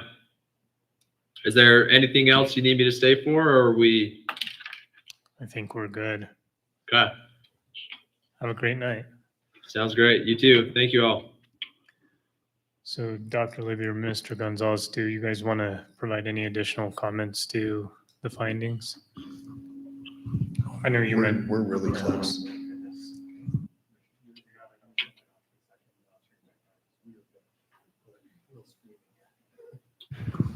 Thank you. No, I think, so you notice on one of the reports for the findings, it was self-reported. We had some questions about the PO process, and we had spoken earlier in the process of speaking to the auditors, we asked the question and said, hey, I think we've got a concern here. And Mr. Gonzalez was, after consultation, we were right. So we self-reported on one because we thought we had a process that was in place. And then when we started to ask more clarifying questions, they're like, yeah, that's what should be going on. So we self-reported that we don't think we've been as consistent as we need to be. And when they went through and reviewed it, we were right. And Mr. Gonzalez had enacted the appropriate actions for us to get back on track. It was shared back with buildings. It was shared back with all the folks that do the purchase orders. Like, hey, don't toss it on the credit card and then throw the paperwork through, right? They're really quick. Just do the PO and do it in the appropriate order. And we've gotten pretty solid on it so far. It's been a directive and the direction stands. Don't do that. I think one of the big findings for special educations came from WDE. There was a recommendation for professional services, and it's Black Hills Co-op. So it's through the co-op, so it's already been vetted through one of the systems. And WD basically made the recommendation that this is the organization that you're going to use, and it's the 3-year contract. So we were following WD's recommendation. It wasn't something that we could go out for bid for. It was something they said, this is who you're using, because it was part of a previous corrective action. So it's professional service, so you don't have to go out for bid. We were told by WD, this is who we're using, and it's through a co-op where we don't have to go out for bids because it's through a co-op system. So I have some questions, but we absolutely understand where that's coming from. And Mr. Gonzalez already addressed some of that earlier in the year, where we put out a little cheat sheet on information that said, hey, if it's X amount, we can make the decision internal. If it's X plus, that has to go out for bid. If it's above this, it has to have board approval prior. And he put a little cheat sheet together and shared with everybody to make sure that all departments, anybody who's doing large orders of any types that would constitute going out for bid, were aware of what those expectations were moving forward. So we kind of knew. Yeah, we had concerns. And then the initial one about the balancing of the budgets in the springtime, I had those concerns all along, and that's in that process of Ms. Berry taking over and a transition from our previous chief financial officer. So we were aware that when Mr. Gonzalez came on, that we would be able to get the answers that we need. And in the process, we were pretty solid that we were off last year, and we're back on track. So we appreciate him for the work that he's doing.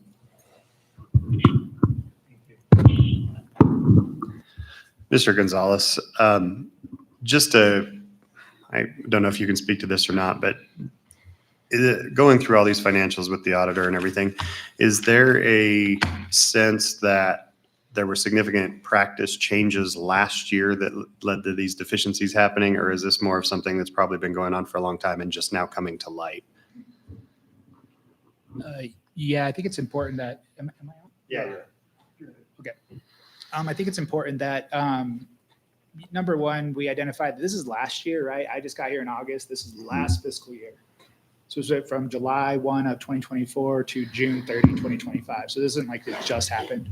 The other thing was, like we talked about, the one was self-reported, but it was self-reported in a way that it's been going on for years, right? I said, hey, we're doing this wrong. We need to fix this.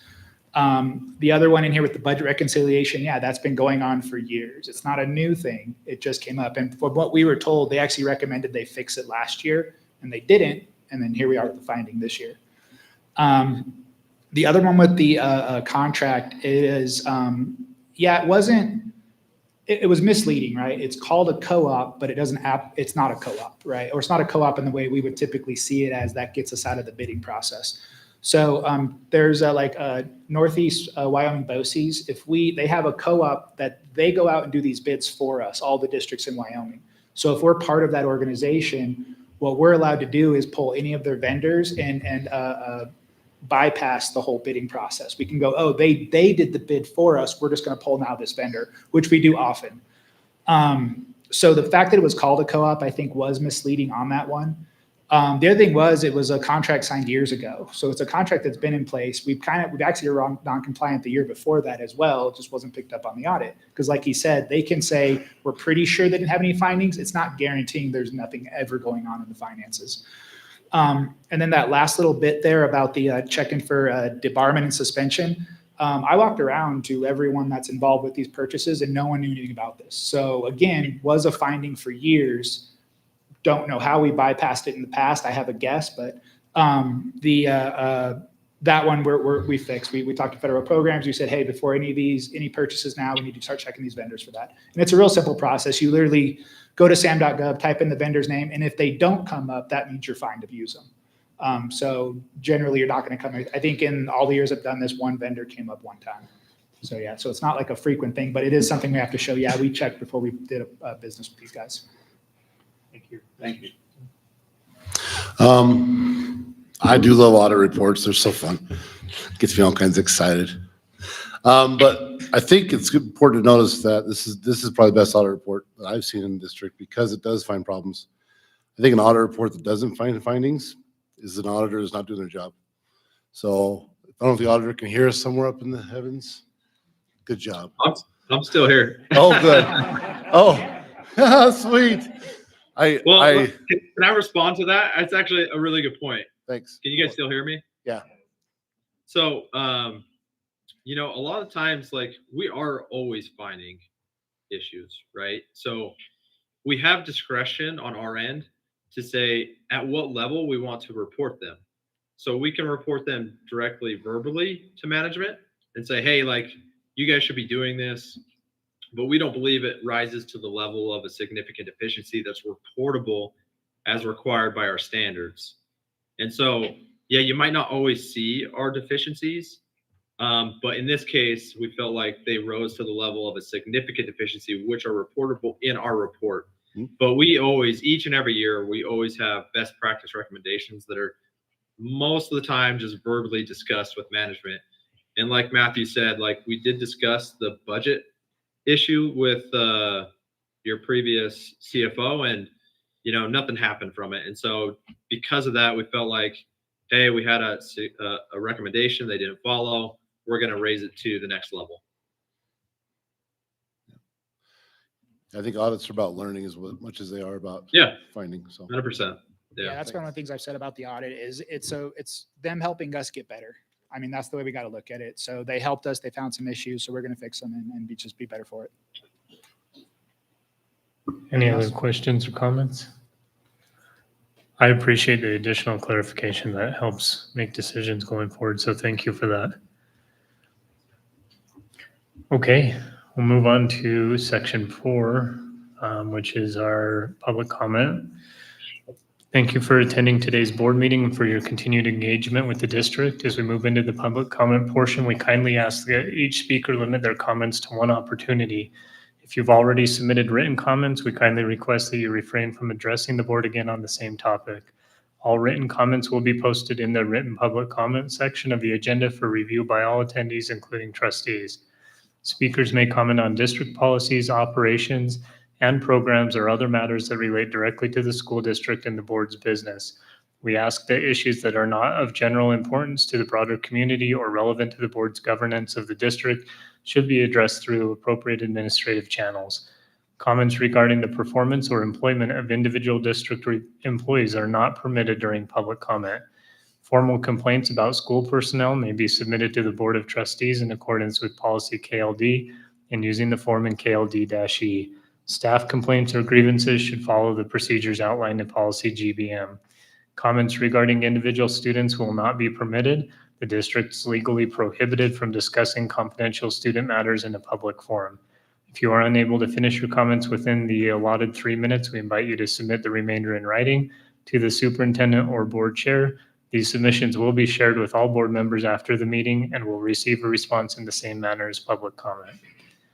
And with that, we did have several written public comments that are attached, and we will open this up to in-person public comments.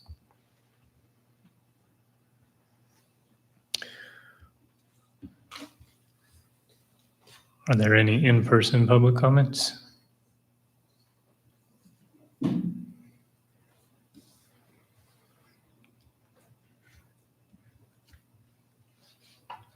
Good evening, members of the board, Chair Wright and Superintendent Libby. My name is Sherelle O'Driscoll, and I come here as a parent. I appreciate the audit, I really do. I like that you guys are receptive to not following policy, and I do hope that you continue to look at your policies and make sure that you are following them across all boards. I think that would be great. I do think that it would be great as a community and as a board and as a parent and as a child who is of reading age and around a teenage to read this book called How to Not Suck at Life. 89 Tips for Teens. It's by Connor Boyack. There are about 179 chapters, but they are all 1 to 2 pages long, and they are great. Simple things as don't take it personally, take responsibility for your actions, manage your social reactions, abolish the victim mentality. It's okay to ask questions. Of just a bunch of stuff like that I think it would be great for everybody to read so we can all get back to like, let's have great conversations. This is a lot of finger pointing. It does suck to come up here and say, hey, I don't agree with what you're doing. It is emotional on a lot of levels. I do think that the playing field should be nice across the board. I do hope that we can come together as a community and work through some things, but there are a lot of concerned citizens that are seeing things and they would really like to be heard. I don't know how to fix this, but I do think we can come together. But please, like, if just listen and let's all be nice and read this book on how not to suck at life, okay? Thank you. This Connor, and it comes from a publishing company out of Utah. So they're really local. It's nice. Yeah. Yeah, we appreciate that comment. I do think it's a two-way street, and that kind of goes back to the comment earlier about a subcommittee on crucial conversations. So definitely listening. Are there other in-person public comments?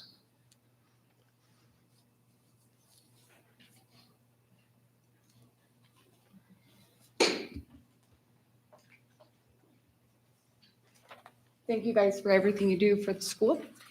My name is Jamie Watts. I'm here to speak on behalf of Matt Gardner. We're both medical professionals, is where our paths crossed. After getting to know Matt and living through a tragic event, I approached Matt asking him to spend some time with my children, because I knew they were struggling with the loss of their father. That conversation with Matt brought my family a lifelong friend who has never made me or my children feel uncomfortable in any way. I would like to point out that Matt's heart is for the children's happiness and nothing else.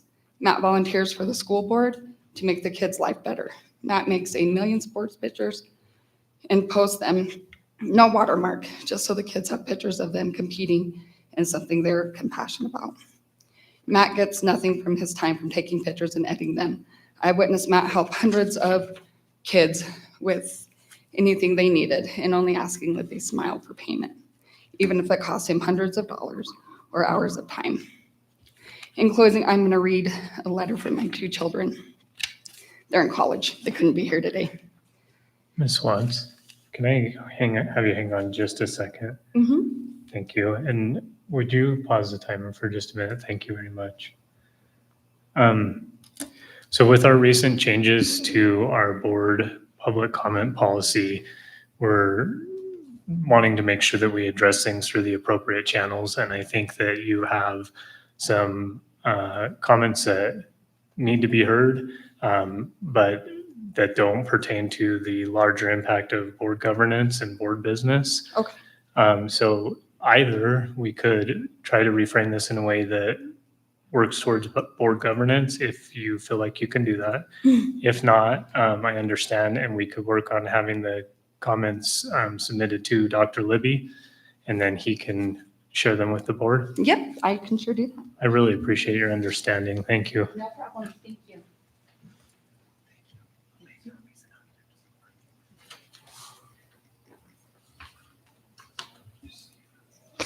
Are there further public comments?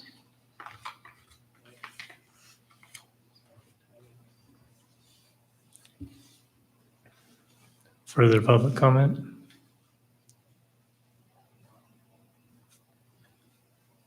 Are there any further public comments?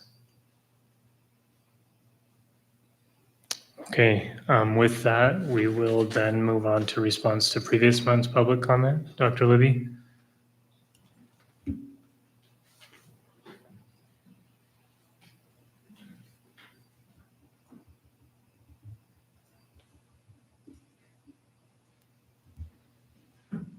Let's make sure then. There we go. I'm going to move it away so I don't lean in. You're gonna have to, yeah, we're way too close to each other.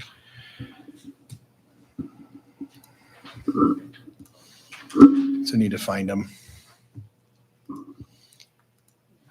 So we had several public comments last month, either written in or at the microphone. So I'm going to try to do my best to go over the ones that are relevant to the general population. And then there's others that we have already responded to in person and we've sent emails back for. So we had a question around the review and the audit of the potential change to the accelerated block at the high school and whether or not it was going to be reviewed for a potential change. The response to that was that the high school is always in progress of looking at how our data is going, how our kids are doing in their classes, whether or not we have, I'm going to get it wrong, recapture of credit or not as they move forward. When I asked to try to get some more clarification around like the accelerated block and what their concerns were, the two things that came back, it was a very short response, was why top scores in math and certified math teachers. So the response to that is we already know our math scores across the district are not the greatest. We run all kinds of schedules across the district. So I don't necessarily think it's the time in the class as much as it is the content in the tier 1 instruction that needs to occur. So there is a recognition that we have a struggle. It's a focus on this year for us as we move forward. I do know that Mr. Strzok and his team and his department leads look at that data, determine, so is this tier 1 or do we have other concerns that are creating these issues? The other portion was around certified staff. And I know that this has come up a few times. At the beginning of the school year, we did have a full math department, certified math teachers. And we have a few openings that have occurred since the beginning of the school year. In many instances, those situations are outside our control. Life happens. We had some folks that needed to take care of some family things. We had other personnel issues that arose for those openings to occur. It's never our intentions to be without staff members in all of our positions. And that's why we've really pushed hard at our recruitment in other states and across the state here to get our best teachers that we can to fill those positions as we can move forward. I did reach out for some more clarification around those two concerns, and I just haven't heard back from the individual as yet. However, I have already responded to this individual with these concerns. We continue to try. We have all of our postings right now that were long-term subs for the first semester. We've posted those positions because we have December graduates that are coming. And we do have some December graduates that we have picked up in previous years. We have some long-term subs currently that have finished their certifications. I think one's actually in math, correct?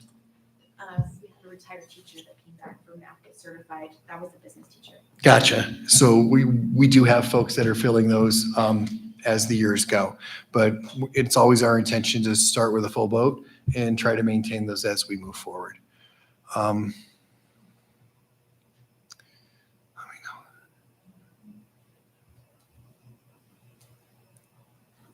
There was a question or a concern in here about the district filing lawsuits, and we responded to that individual that the district has not been involved in any filing of lawsuits of any individuals within the community or otherwise. That did not get posted online. There's a question in here about the changes to the open comments. and whether or not there was a potential of that coming about because of those concerns that were in the community, and it's not. That was addressed by board chair at the previous board meeting around a legal issue that happened outside of our school district, and legal guidance telling us that we needed to make changes to make sure that we were inside our legal bounds. The others that are in here weren't questions, they were statements. There's a question about, oh, here we go. There's a question about transcribing the notes for the board meeting and how we do that. There was a question or concern that not always was the public comment identified correctly or appropriately. So what we've done is we've added the link back to the video so that if folks want to look at it verbatim, you can pull up the video. I think what we're going to do is actually put in like where it starts, like the minute where it starts, so you don't have to wait for it. You can just pull forward and you can just go straight to that portion. There's a question about superintendent's contract, and that's been asked and answered by Ms. Bolton, and that information went back to the individual that asked the question.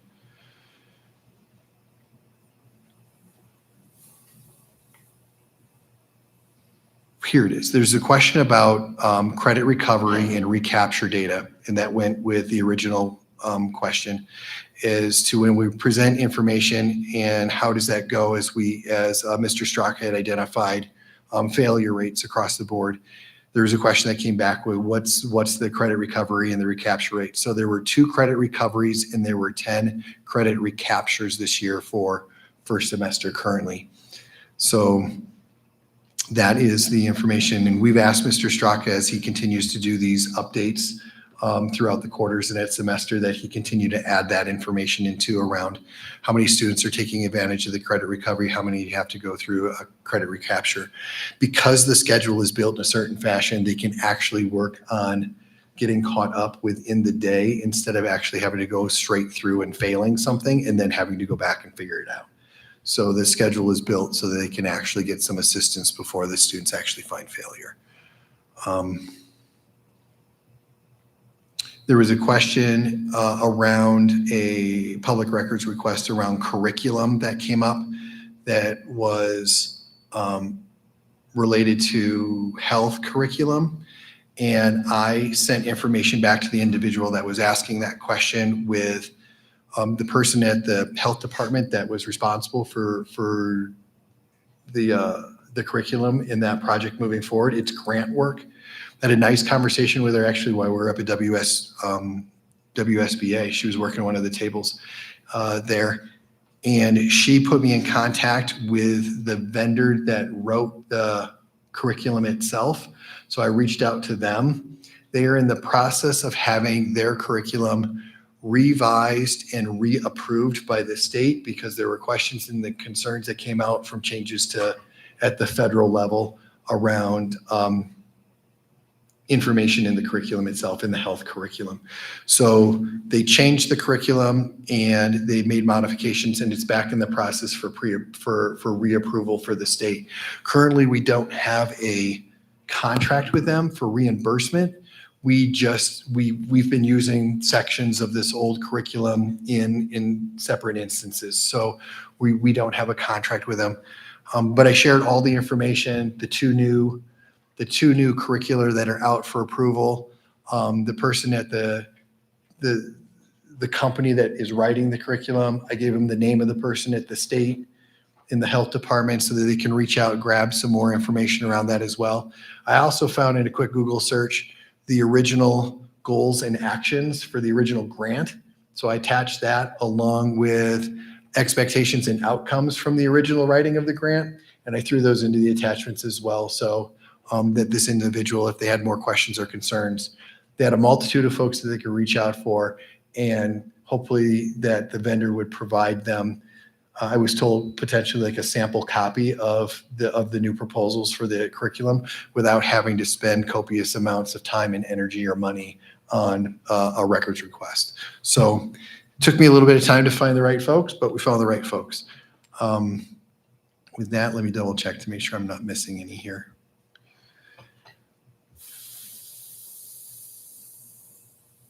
Question was about the updates to the communications page where we've been putting information. What I try to do, I added that one on curriculum to the curriculum and instruction page that's on the website for folks. In many instances, it's really hard for me to identify which questions should go on there and which questions shouldn't, because sometimes the questions are personal and they're related to an individual, and others are more general and maybe related to policy or procedure. So what I try to do is I try to get it down to those portions that if it's a policy or it's a procedure or it's a general answer instead of calling somebody out, that's what I'm trying to do. I know in the past there were concerns that information was put out and folks felt like they were being attacked. And we took that down immediately when I got here because I agreed. I didn't think that was right. So what I'm trying to do is I'm trying to be respectful of the folks that are asking the questions and putting it out in a manner that is appropriate and consumable for everyone. But sometimes it's just hard for me to figure out how to do that. In some instances, I've actually gone back to the person and said, hey, can you help me? I think this is information that everyone would like to know. I just don't know how to put it out there without calling attention to an individual. And I've had a few folks that said, don't worry about it. I had other folks say, hey, frame it in this fashion, which is great. Because our purpose is again, is to try to provide that information, because if one person's asking it, there's probably other persons asking the same question. So with that, I have no more public comment reports. Yeah, thank you, Dr. Libby. I'd just add to that we're all human, and we've said this before. If there's anything that's missed or anything that the community would like to see that they think is more of a general importance to have posted on that page, please let us know.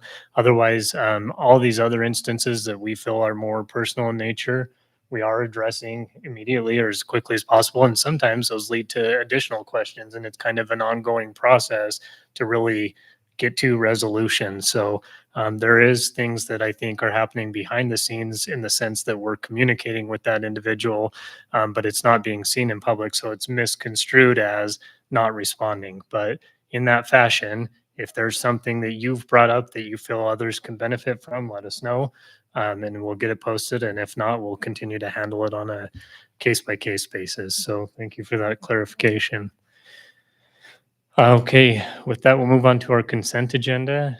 All matters listed under the consent agenda are matters about which the board has governing policies, the implementation of which is delegated to the superintendent. They will be enacted in one motion in the order listed below.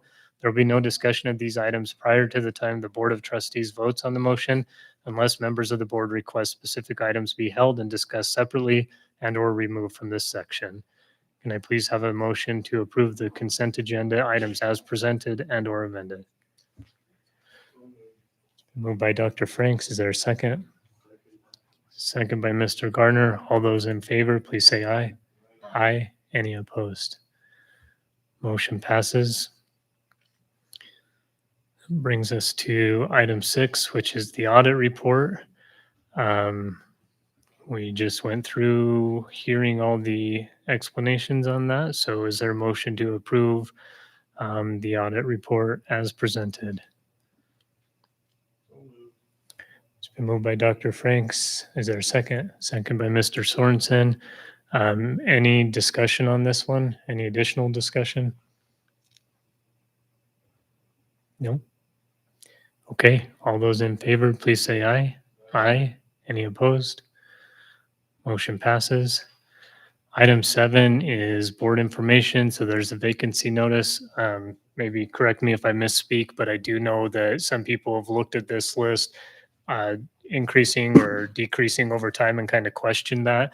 One of the reasons we see a difference here in the month of December is to hit students who might graduate mid-year and have those positions reopened for postings to try to fill them for the remainder of the year. So that kind of alludes to the longer list here. Did you want to comment on that? Yep, really quickly. The other piece that's on there that folks need to recognize is that until the board is completed with all of its approvals for new hires, we can't pull them off the list.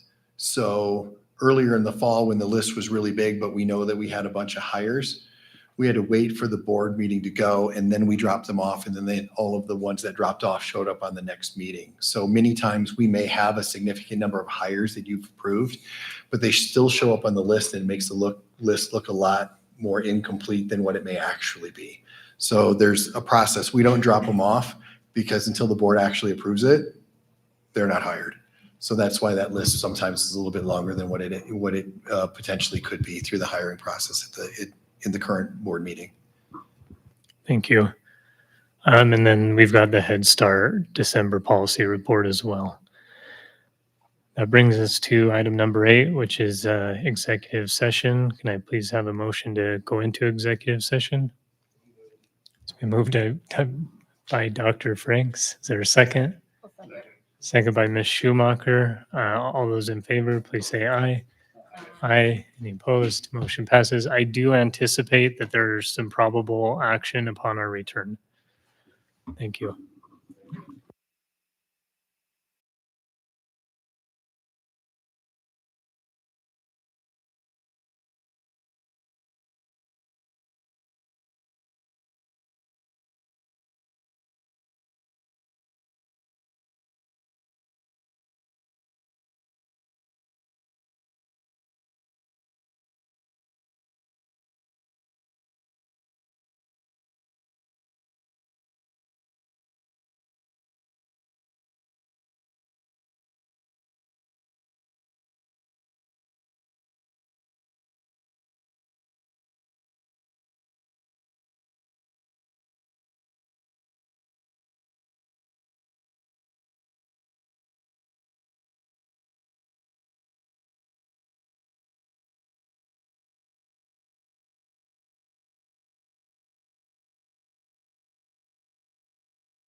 Good? All right. Yeah, right? All right, here we go. Okay, can I please have a motion to return to the regular meeting? It's been moved by Dr. Franks, second. Second. Second by Ms. Schumacher. All those in favor, please say aye. Aye. Any opposed? We're now back in the regular meeting. Next, if I can please have a motion to approve the agenda. Amend the agenda, sorry. He'll move anything for you. I'd like to make a motion to amend the agenda to include a discussion of the purchase of real property. Okay, there's been a motion. Is there a second? Second by Dr. Franks. All those in favor, please say aye. Aye. Any opposed? With that, we'll move on to the next motion to discuss the purchase of the property. If I can have a motion, please. I move to approve the real estate contract and purchase of the real property as described in the contract. There you go. Okay, there's been a motion and a second. Will you restate the motion, please? I move to approve the real estate contract and purchase of the real property as described in the contract. Okay, there's been a motion by Mr. Gardner, a second by Dr. Franks. Any further discussion on this topic? Dr. Libby? Yep. Good evening, board. Thank you. Oh, something's on. Somebody's on. There we go. Awesome. Thank you. So I appreciate you taking the time to visit with not only me, but Mr. Celeroli on this. We have the opportunity that's come to our attention around meeting the needs of our students here within the district.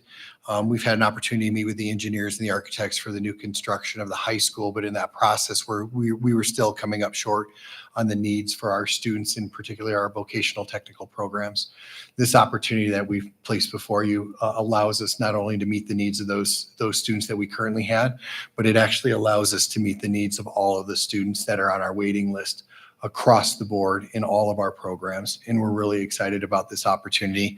Along with that, this is a huge savings in the long run for the school district. New construction costs are substantially large, and this has the opportunity for bringing in and saving the school district and the community as a whole about $30 million. So we really appreciate it. It's nice to have the audit tonight where we are cash rich. We are in a space where we can do this, and we are still within the grounds of making our 20% that the potential legislative could move us back to. So we're in a great spot not only to meet the needs of our current students, but future first students for hopefully generations. So I'm really excited about this opportunity. So thank you.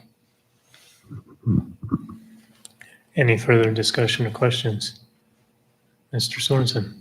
Yeah, I'd just like to comment. I've heard people say since I've been on the board that we don't do enough for the technical training, welding, automotives, all those things. And I just think that, I know our districts are doing a great job at it. I know many districts have cut it all together around across the country. And so, but we've always had space limitations. And I think this is an amazing move forward to help those trades. I know as an employer of people working the trades, it'd be nice if there was a better basis on kids coming out and opportunities. And I'm just really excited. I think this is one of the best things that we as a board might accomplish in our time here in making our community better and stronger and creating better employees and future for our kids. So I'm super excited. Absolutely. Any other discussion? Okay, there's been a motion and a second. All those in favor, please say aye. Aye. Any opposed? Motion passes. And with that, I'll ask for a motion to adjourn the meeting. It's been moved by Dr. Franks. There's second. Second by Mr. Gardner. All those in favor? Aye. Aye. Any opposed? Aye. Motion passes. We're closing at 10:25.